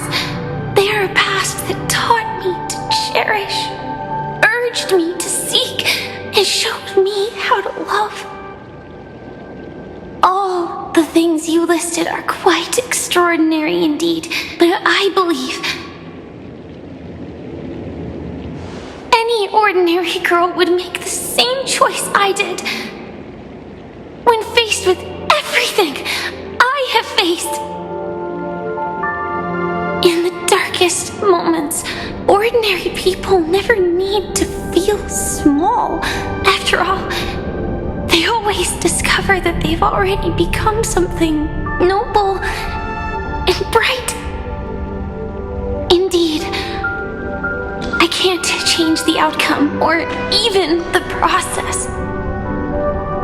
But I can decide how to view my destiny. This is just an even deeper form of self-deception compared to actually changing the outcome. Free will is mere self-deception for most people anyway. But as long as I'm not asking others to do the same, there's no shame in it for me. Everyone has their own answers as to why life slumbers. Some will never find their answer. But no one can take away their chance to keep looking for the answer. I won't give up, nor will I blame those who do. All I need to do is return their right to make that choice, and return that right to myself as well. So, I will leave this place together with you.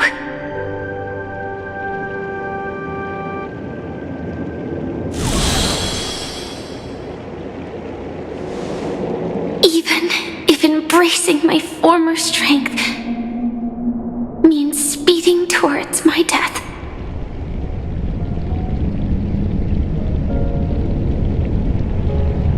I gave myself is Firefly. I used to think I was similar to a firefly, just a fleeting glimmer of light. But later, I realized no one would give themselves an unlucky name.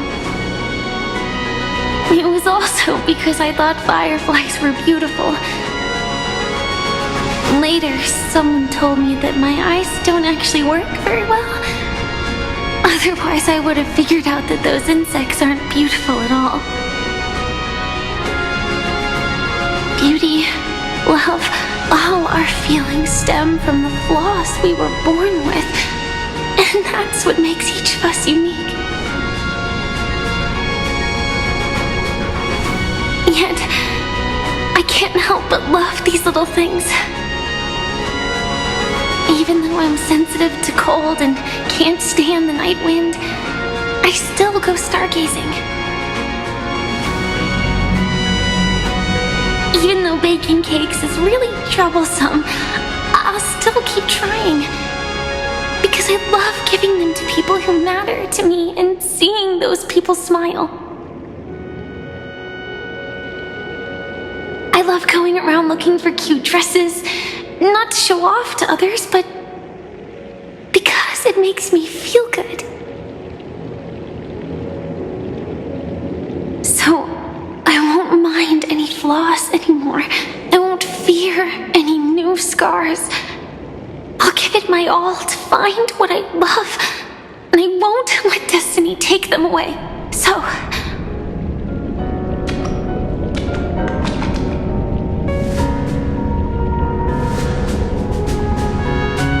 moths don't fly to flames because they yearn for light. It's about going through the flames, igniting yourself and burning with the most intense light. My destiny won't fall into darkness. I will light up everything around me.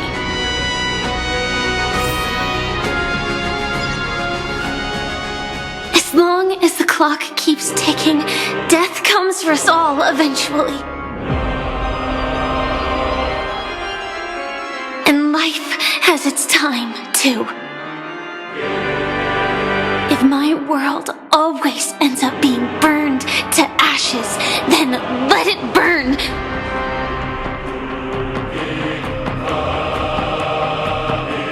As long as I can keep burning, then wherever I am will be flames, not ashes.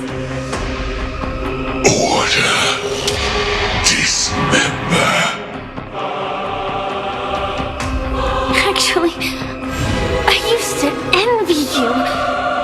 You wouldn't feel pain, even though you were born to bring disaster.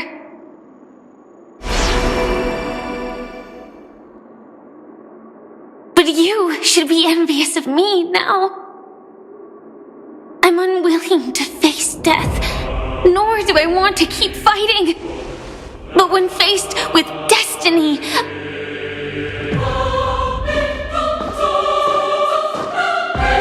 I will never run away! I dreamed we're always a scorched earth, where even a single new bud could never bloom.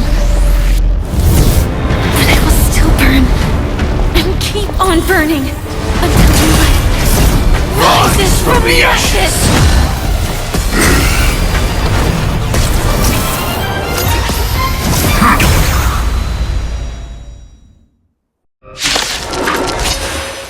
If you are the Dream Master's answer, then listen to my reply in his stead.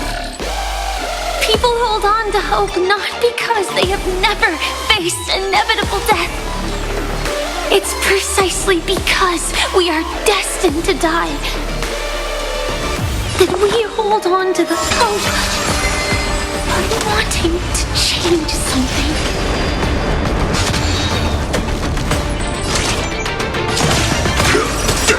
Stay in step. The mood is set just right. Let the show begin! Like fire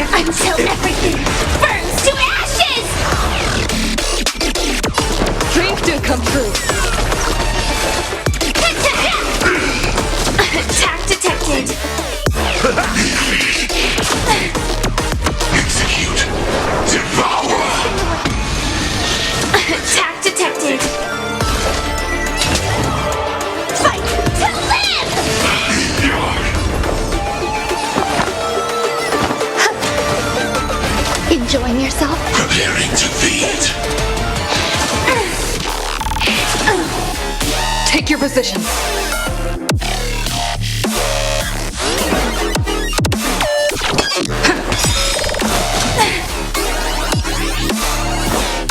How's this taste? Thank you. I will. Life's like Try. good, my friends. Indulge yourselves! Set the seas aflame! Adjusting organic biomass. It ain't over. Execute. Devour. Every petal in life's garden, all will be swept away by the wind.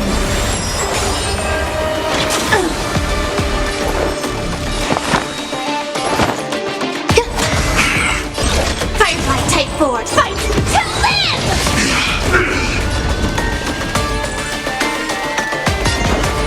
Let's improvise. Order. Disassemble.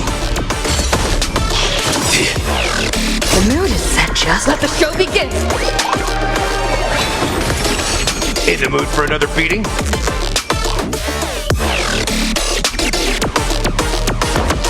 Time to mix things up. Ready to digest. Mutation.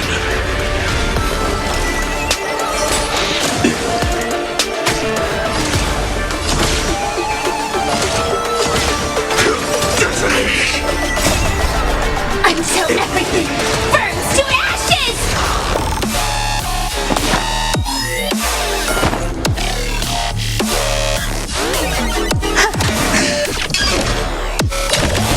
Set the seas aflame!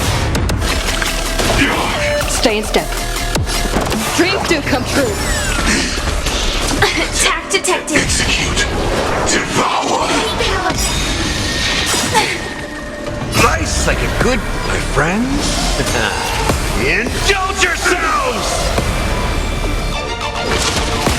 Adjusting organic biomass. I will claim big fight to live!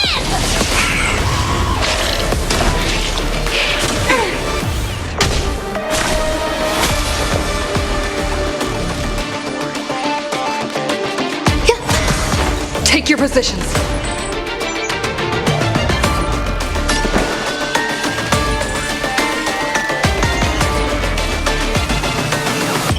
Let's improvise.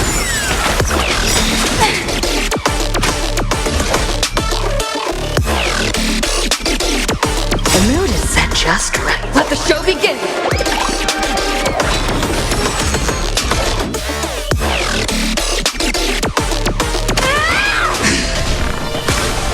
Ready to digest. Mutation. Every petal in life's garden.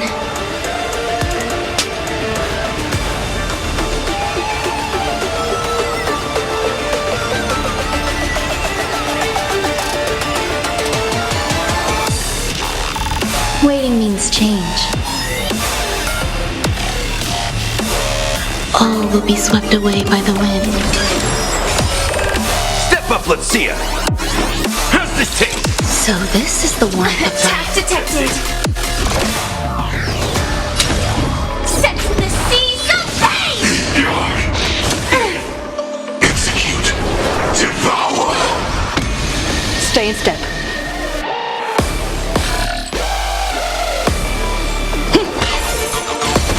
some value, I suppose.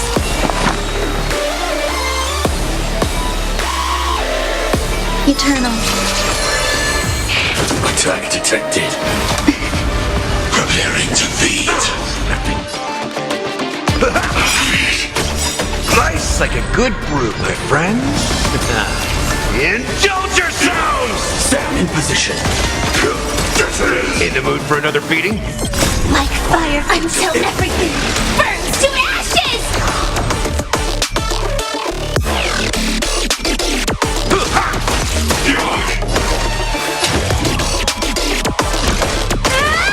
Adjusting organic biomass. Hear them get messed up. Dreams do come true.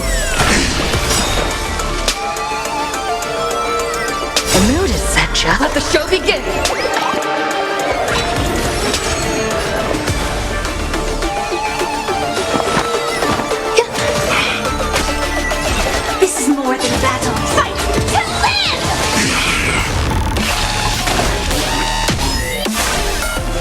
Step up, let's see ya!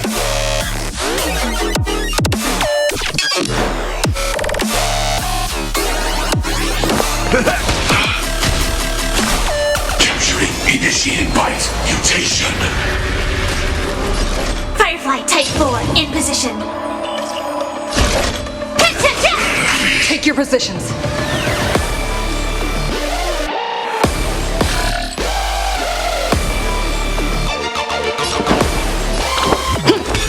There's more to life. Every petal in life's garden,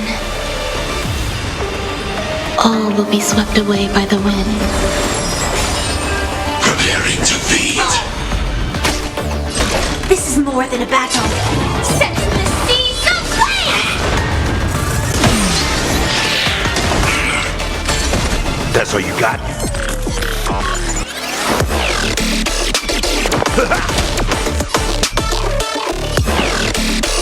Let's improvise. Some value, I suppose. Joining the battle. Attack! In the mood for another beating? Life's like a good my friends. Indulge yourselves!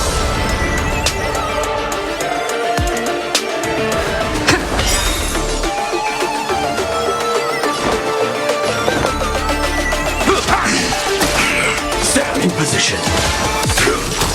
There's more to life.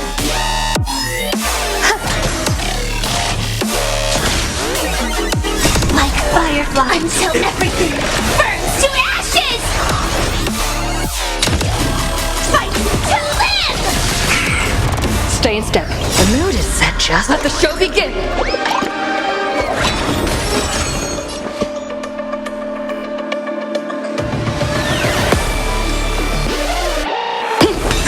Step up, let's see ya!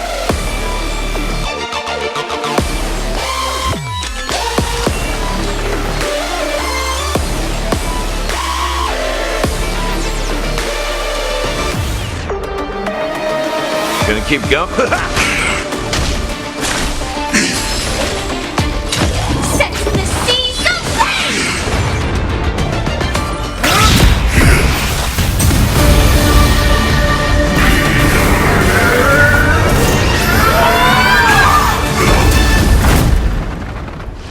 I knew it. Everything's far from over. If embracing fate is also a form of resistance, this time.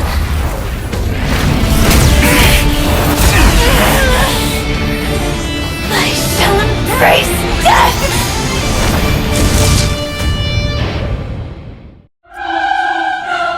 To live is to imagine a future version of yourself. But fate is never fair. The choices people make are almost completely dictated by their past.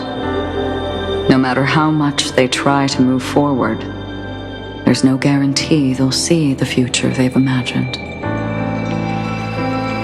It's the same for every path. The nihility already exists, whether you admit it or not. And nothing can ever completely escape from nihility. Most paths make people believe that this world is good. That as long as you are willing to believe, you would gain power because of your belief. But that does not apply to the nihility. The nihility is absurd and vast, capturing those who were unwilling to blindly believe, yet are powerless to fight back. It has nothing to do with good, be it willing or blind. The way people obtain strength from faith should come from within, not from being forced to bow their heads. This will be a tough journey. Are you still willing to return to the starting point once again?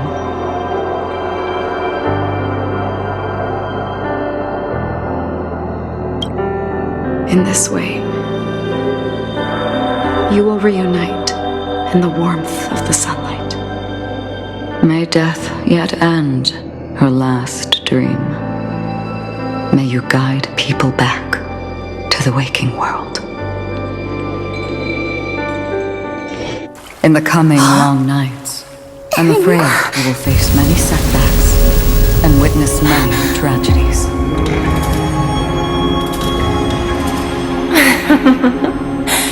I come to greet, I come to wine, I come to claim.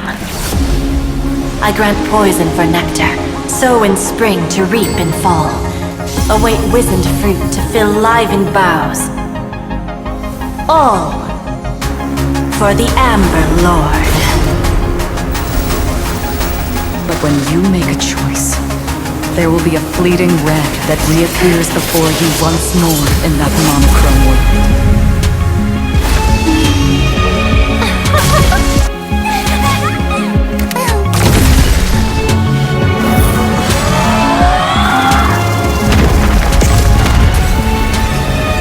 What you must do now is ponder its significance, and then return to the waking world.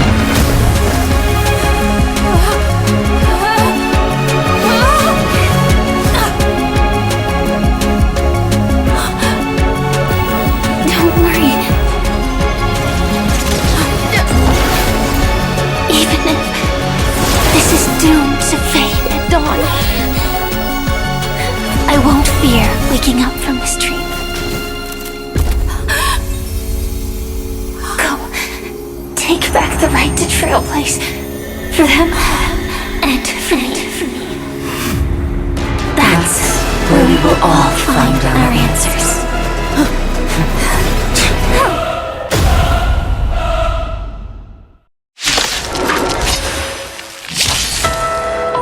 Mr. Sunday, it's time for you to wake up from your dream. The future of Penacony won't belong to the Order, but will be determined by human will.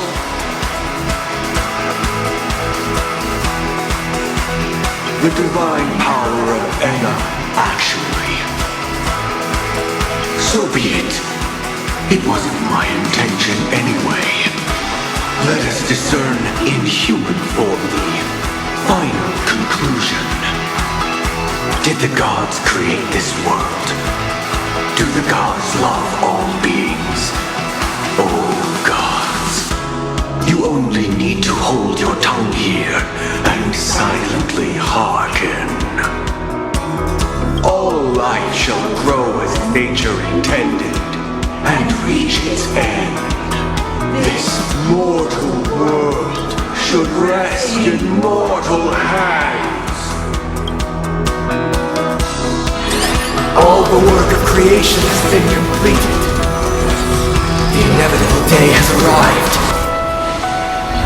The embryo of philosophy will reshape for us all of reality.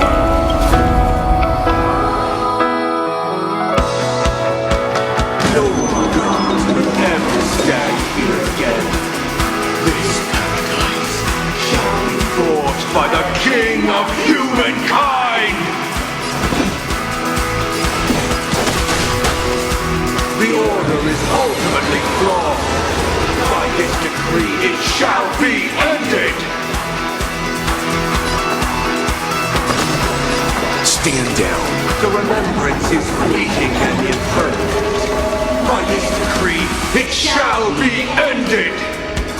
No way! Rosalina gave her life to protect the Sweet Dreams path. Tough luck running into me! The hunt brings only futile misery. By this decree, it shall be ended! Union's bullets still protect the Sweet Dreams present!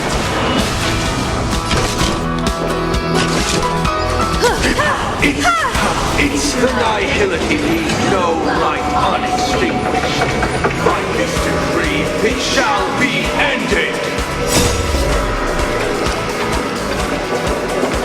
Survive or be destroyed. There is no other choice. No interest in conflict. The trailblazer attempts the impossible. By this decree, it shall be ended! Even so, Mikhail still believed in tomorrow.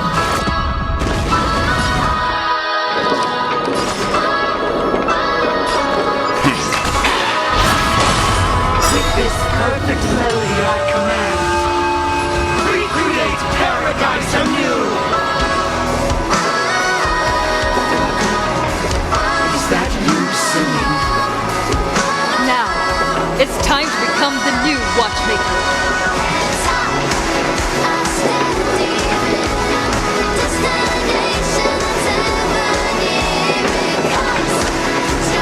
Only by blazing a trail forward can we set time in motion and give it meaning. Only after the sweet dream ends will tomorrow come. People will keep moving forward, discovering countless new wonders.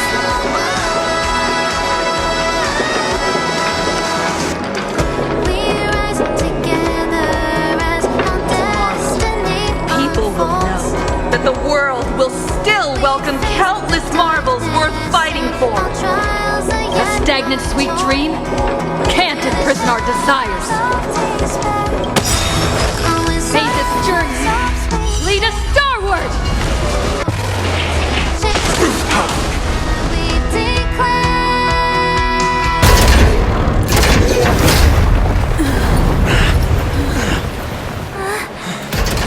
So, why does life slumber?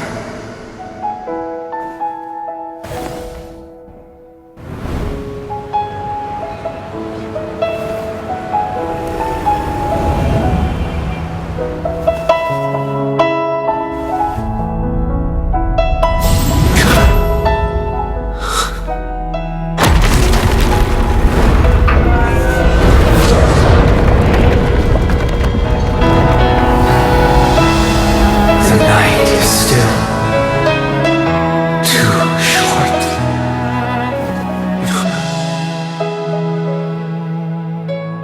Brother, the dream is over.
Wake up.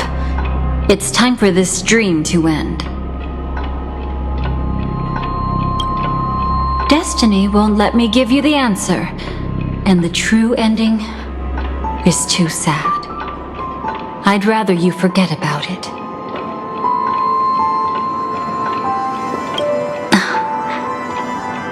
Well then, I must come clean about my final lie. I never showed you anyone's memories, not even my own. All you've seen is a script I came across by chance. It recorded everything that had happened, and using its stimulation, you actually managed to enter the memories from your own perspective and remember everything anew. It means you're different, unique. You've done something no one has ever done before. Even though your memories were cremated to ashes, you were able to recall them once more, treasuring them once again in your heart.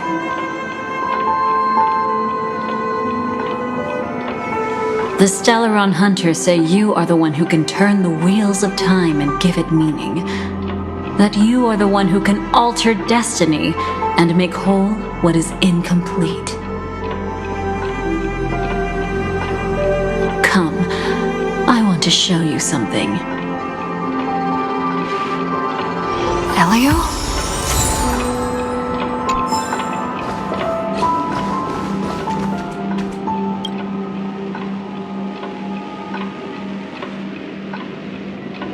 This is what I promised to give you. The truth about the finality.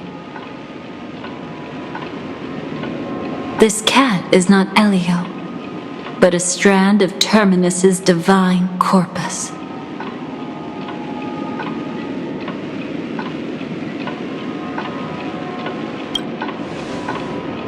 The Stellaron hunters described this scene to me, something I've never seen myself.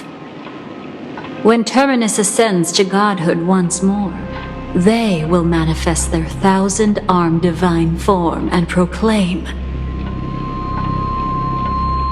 "Now I am become Finality, lifting the wheel of time, the destroyer of worlds."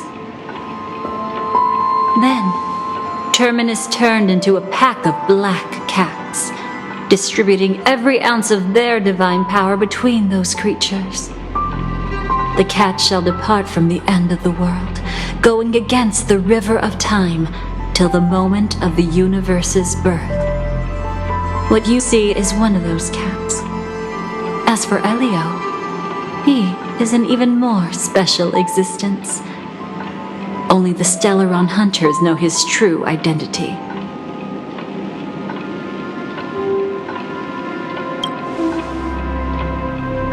It will tell you the truth regarding the ending you haven't yet remembered.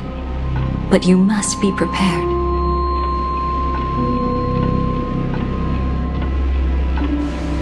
What really happened is that Firefly didn't meet with anyone between the fall of the Great Septimus and when she left Penacony. Not even you.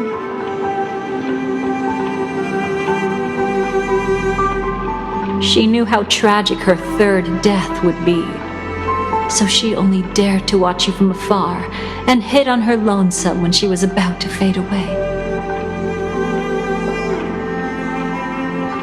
But even sad memories are precious.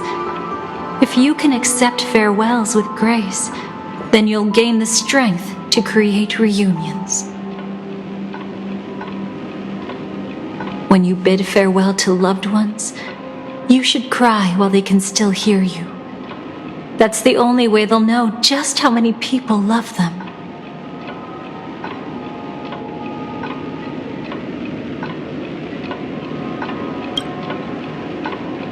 You know, I often wonder if everything I'm doing right now is just a whimsical gift from destiny.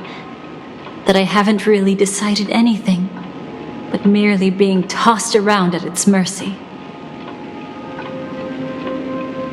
But right now, I don't care. Because my joy is real. My sorrow is real. And you will be the same. Remember, if you have regrets that must be mended, then shout with all your might from the depths of your heart. Let it be passed to the end of time, and make Terminus, who is about to set off, hear your call. The fact that you can see this black cat means Terminus is in the process of passing by you. The power of only one black cat cannot change much, but your past is Terminus's future.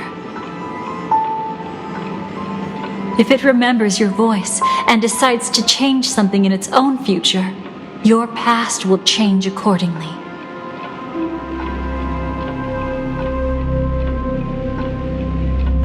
Perhaps it is because the world is destined to shatter that an ordinary girl can obtain the bouquet she yearns for.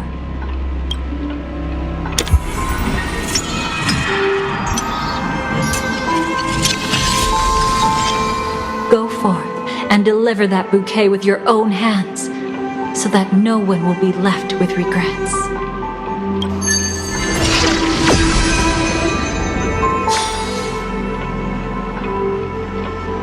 I hope we'll meet again, the only one who could ever please me.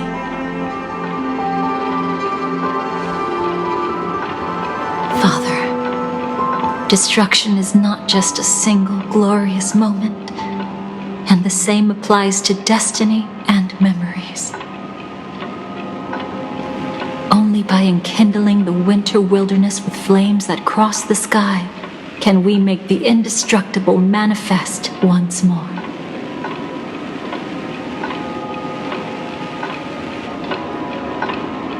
This is the experience from cultivators who had remade the world and the wondrous creations from those who painted the world. Sitting among the embers, they drew the morning star, knowing best that only in times of extreme hunger do the stars begin to turn.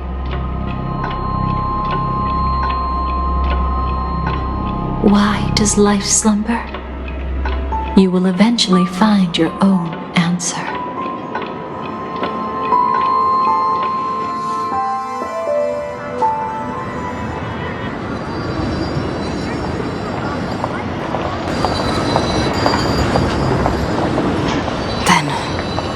Let's go reclaim everything that was forgotten.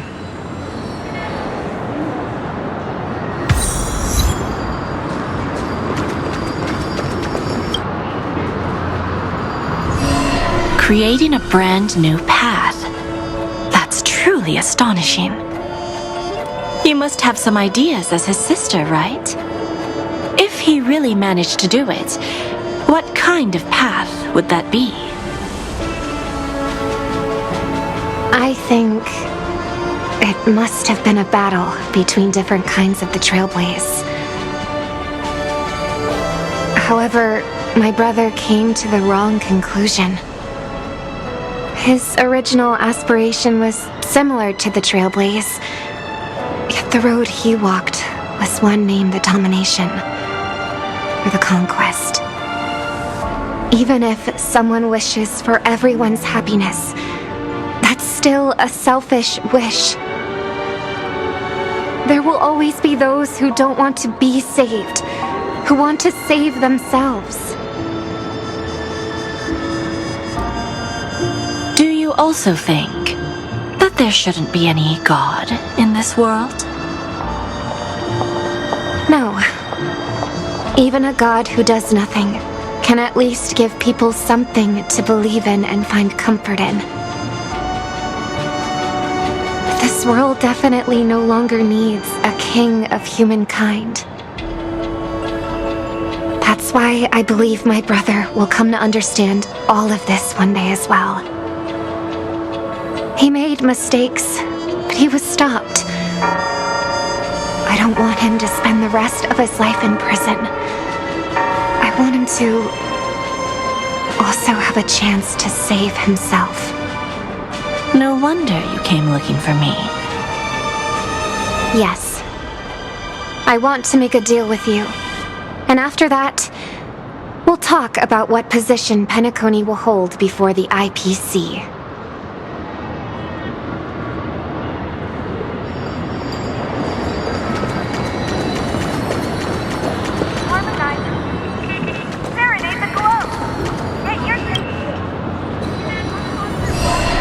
You arrogant gambler. I've already seen through your tricks. Oh, do tell me what you figured out. When sailing through storms, drunkards always beg for mercy from destiny. So? So, they all died. Destiny loves to watch them crash onto the reefs. A fool deserves a fool's end. I feel like I need to read between the lines here, Professor. But you know I'm not that well read.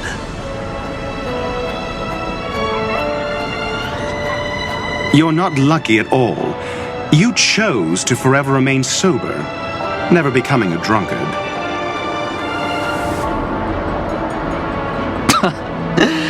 Let's make an actual bet then. It's the perfect day for a few drinks. Once I'm actually drunk, you'll see just how wrong you are. But I don't even care about the outcome. In this world, what could be more precious than possibilities?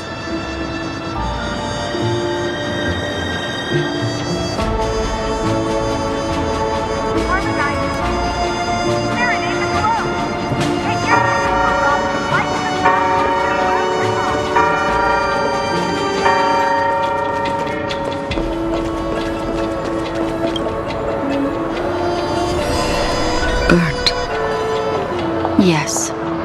Just like with Mr. Aventurine back then. Nihility infected the dreamscape the moment you drew your blade. Thankfully, this is the world within the dreamscape. Constance took all the knot upon herself and burnt it away completely. Perhaps she won't be able to fully recover for a long time.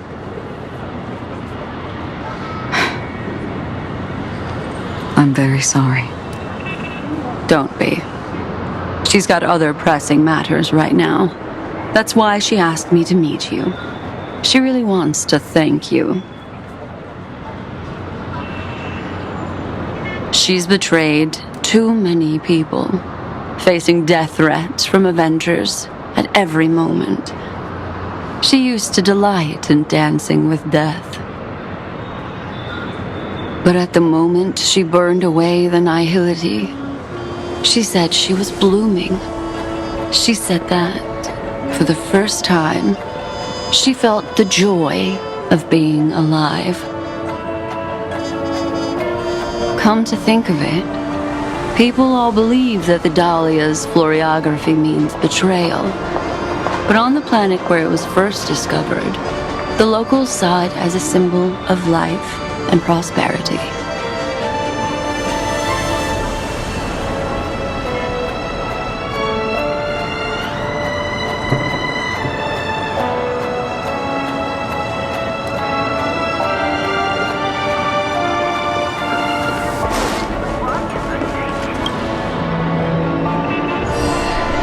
So, you still don't want me to join? That's Elio's decision. He saw my future? In all possible futures where you join the Stellaron Hunters, you will ultimately choose betrayal. You shall become a Lord Ravager named Ephemera, poised to destroy the Remembrance. Those were Elio's exact words, and your payment. Payment? After everything is over, we want you to burn some of her memories. May I know why? She can't head to the next stop with these memories. It would draw the Destruction's attention to her too early, and she'd die there.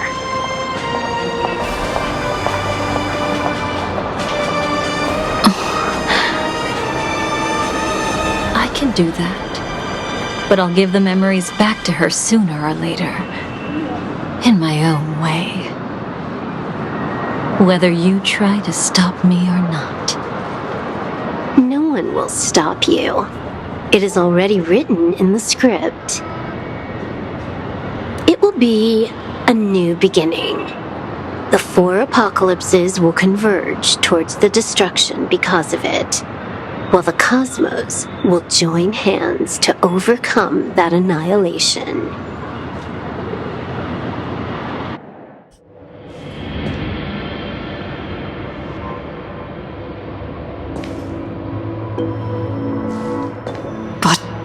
Where's Firefly?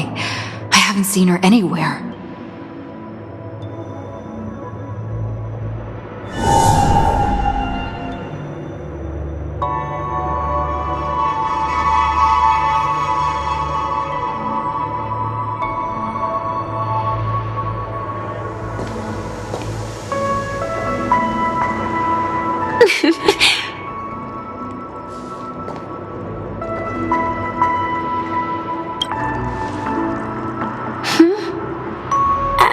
How did you know I was here?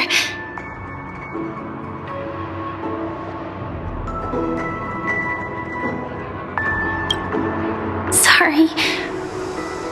I wasn't trying to avoid you.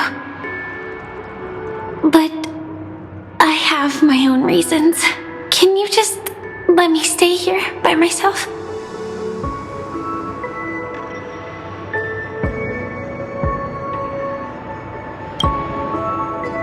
Did you know about the promise? I never mentioned it.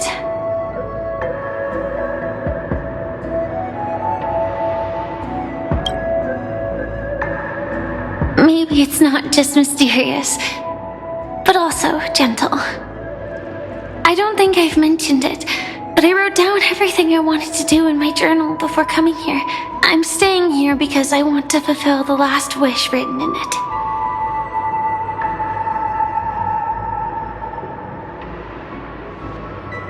I've been quietly following you and watching you from afar for a while, but I still didn't want to disturb you. I hope your dreams begin with a smile and end with one too.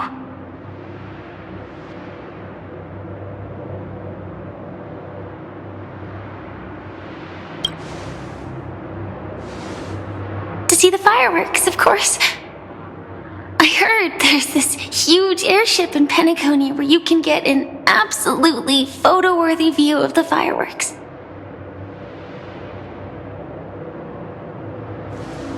So? Let's go watch the fireworks.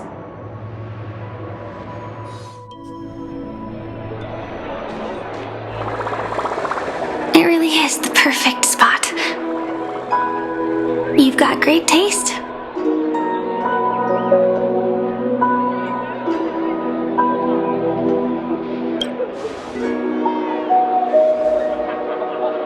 Either way, thank you. Looks like it hasn't started yet. Let's sit for a while.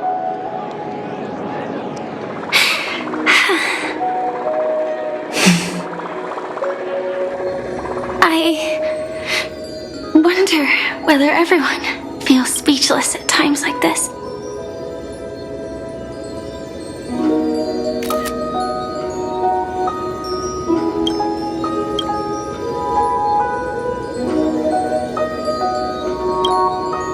Maybe it's neither. There's a saying that I always liked. When it comes to someone we want to meet, we always imagine the scene before it happens. Imagine the words we'll say that would make them smile. Slowly but surely, all the things we want to say would have already been said before we even met the person.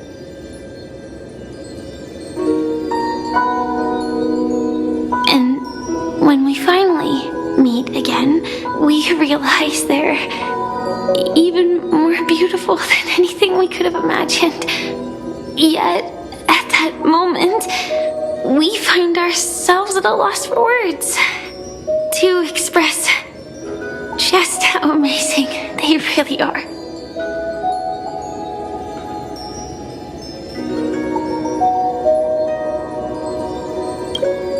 I'm sorry, but I can't tell you.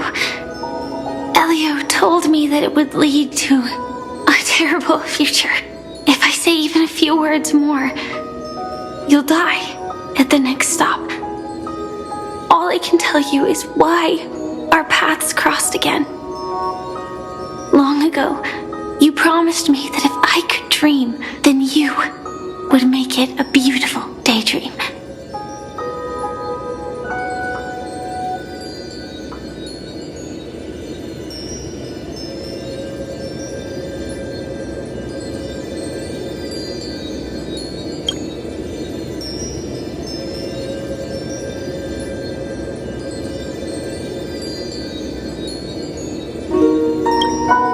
What matters isn't how they've changed, but that you still hold those same genuine feelings for them.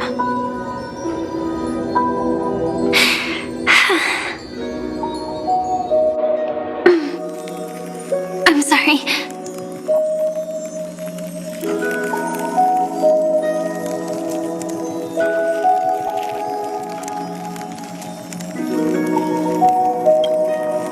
Yeah.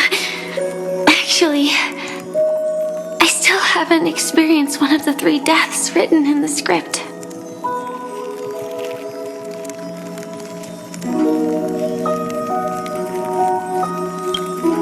I only realized it after Anna's dream dissipated. I've made a mistake. Being sent to the Dream Flux Reef by death could hardly be called a death at all. That would have been way too easy. As for the true 3 deaths, the first one. I have known its true form for a long time. I can't dream. After I woke up, I would never dream again. In other words, the me that exists in this dream would completely cease to exist. The second time, I was killed by the swarm disaster. I activated my true power and came back from death.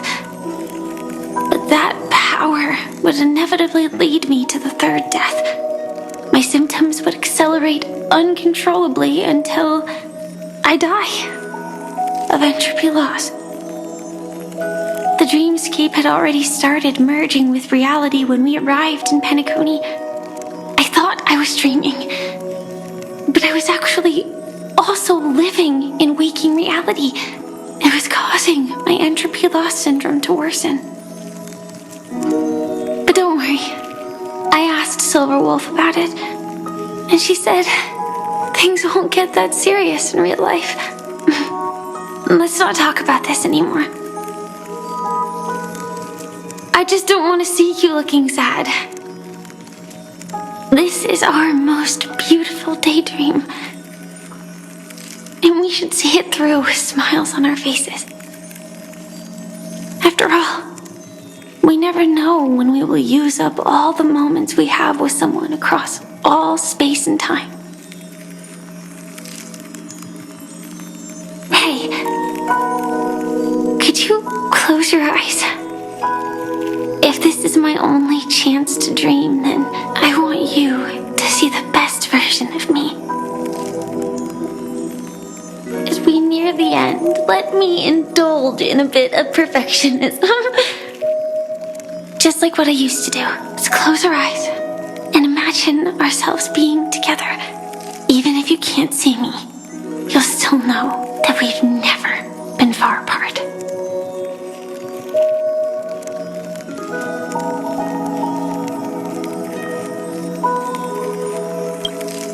I won't. I promise to stay as long as I can.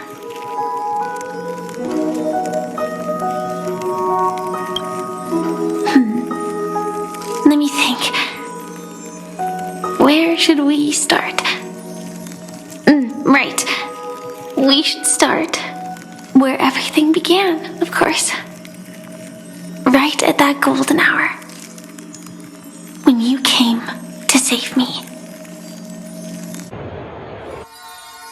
That being said, we could also pretend we're strangers who just happened to meet there.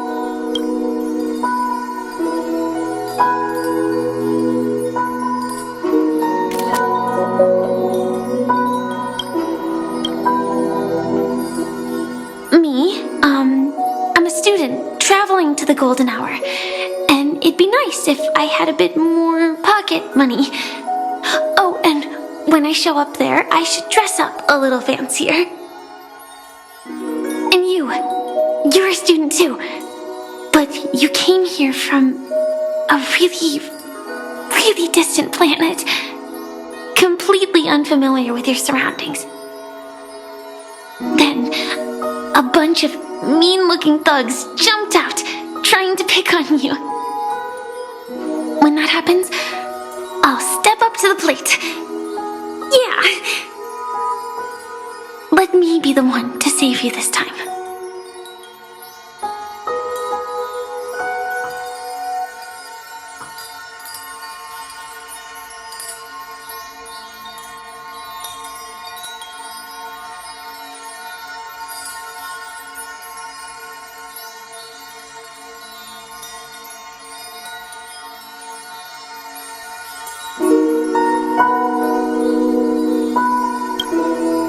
No worries. That's exactly what I'm going to do. The result doesn't matter. And even the process isn't important. What matters is how we take part in this journey and how we choose to view it. So, grant me one more wish. Remember how I held you and flew into the sky when we fought against Enna's dream? Back then, I I wasn't sure if I would ever wake up again, but I was happy. We were standing shoulder to shoulder once again, fighting against things that we believed were wrong, and we'd do anything for each other. Still, I have a tiny, selfish wish. I know you won't forget this moment, but when you look back on it, I want it to feel lighter. Maybe there were no enemies at all. It was all just a prank. And when I carried you up into the heavens, what we saw there wasn't the terrifying swarm, but rather the fireworks that I never got to see.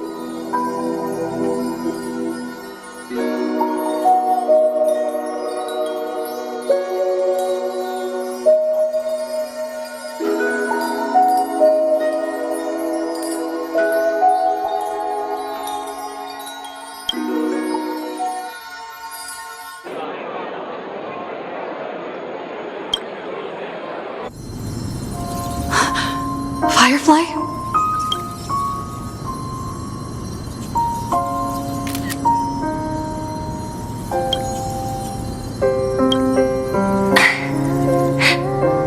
Elio said we're destined to head to different finalities, that we can't have a future. That's why you told me that you'll give me a daydream more beautiful than any ending could ever be. I'm looking forward to it. But can we really not step over the ending together? I'm not scared of death, but please don't let me die alone. They say you're destined to bring about the finality. But I believe you'll be there. You definitely will. Only you can know it. And only you can decide. This cosmos certainly doesn't exist solely for you. Nor does it flow only under your gaze. But it's forever waiting for you to save it.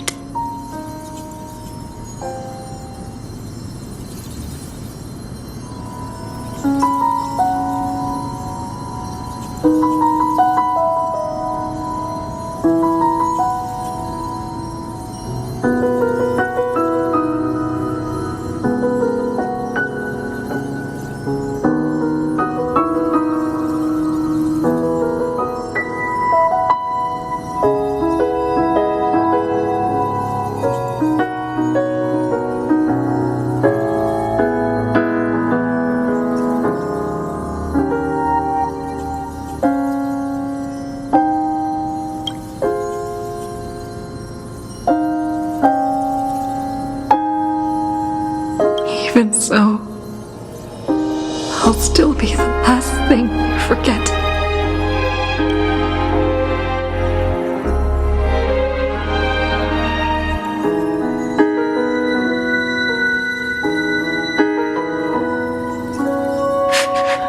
Fireworks. No. While she might still be able to see it.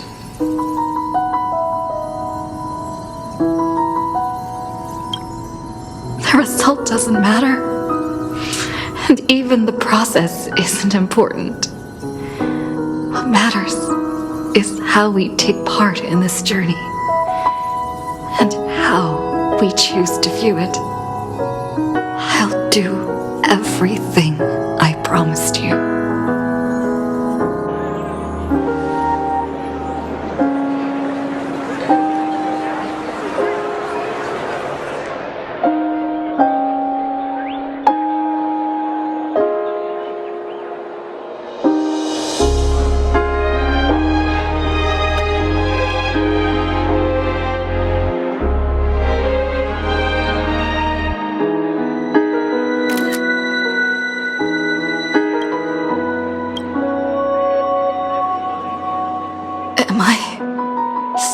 one step too late.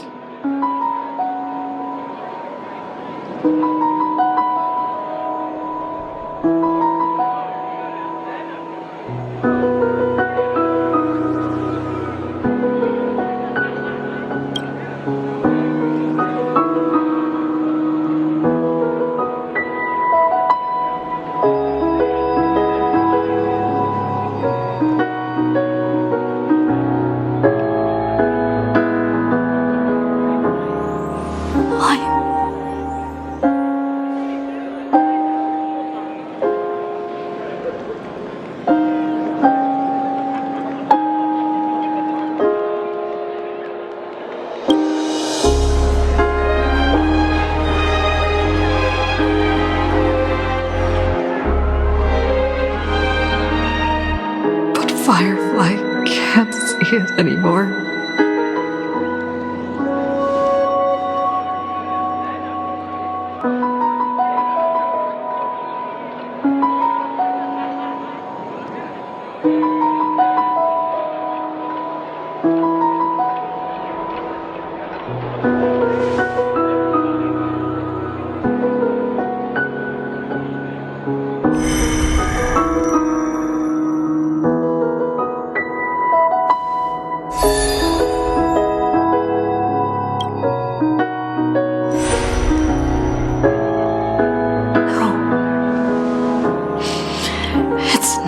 Beyond saving, I can change the course of destiny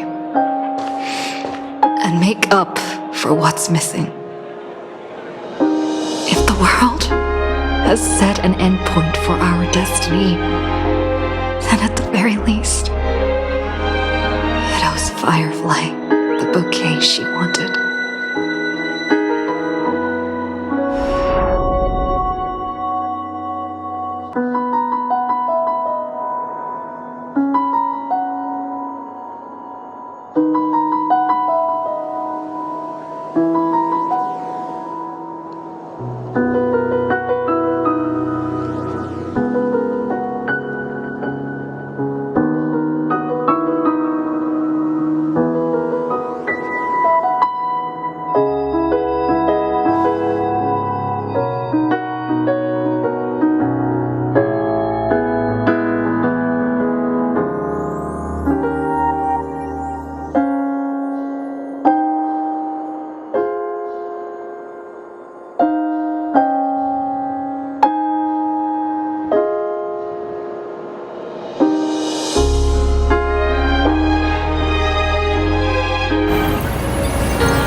Everything is possible in this land of the dreams.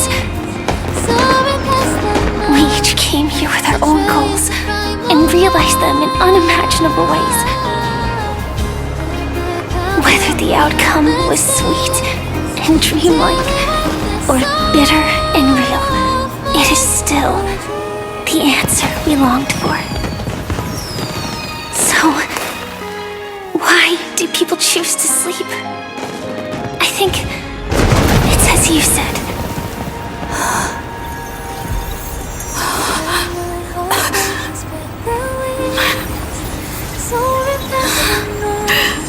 To trust the primal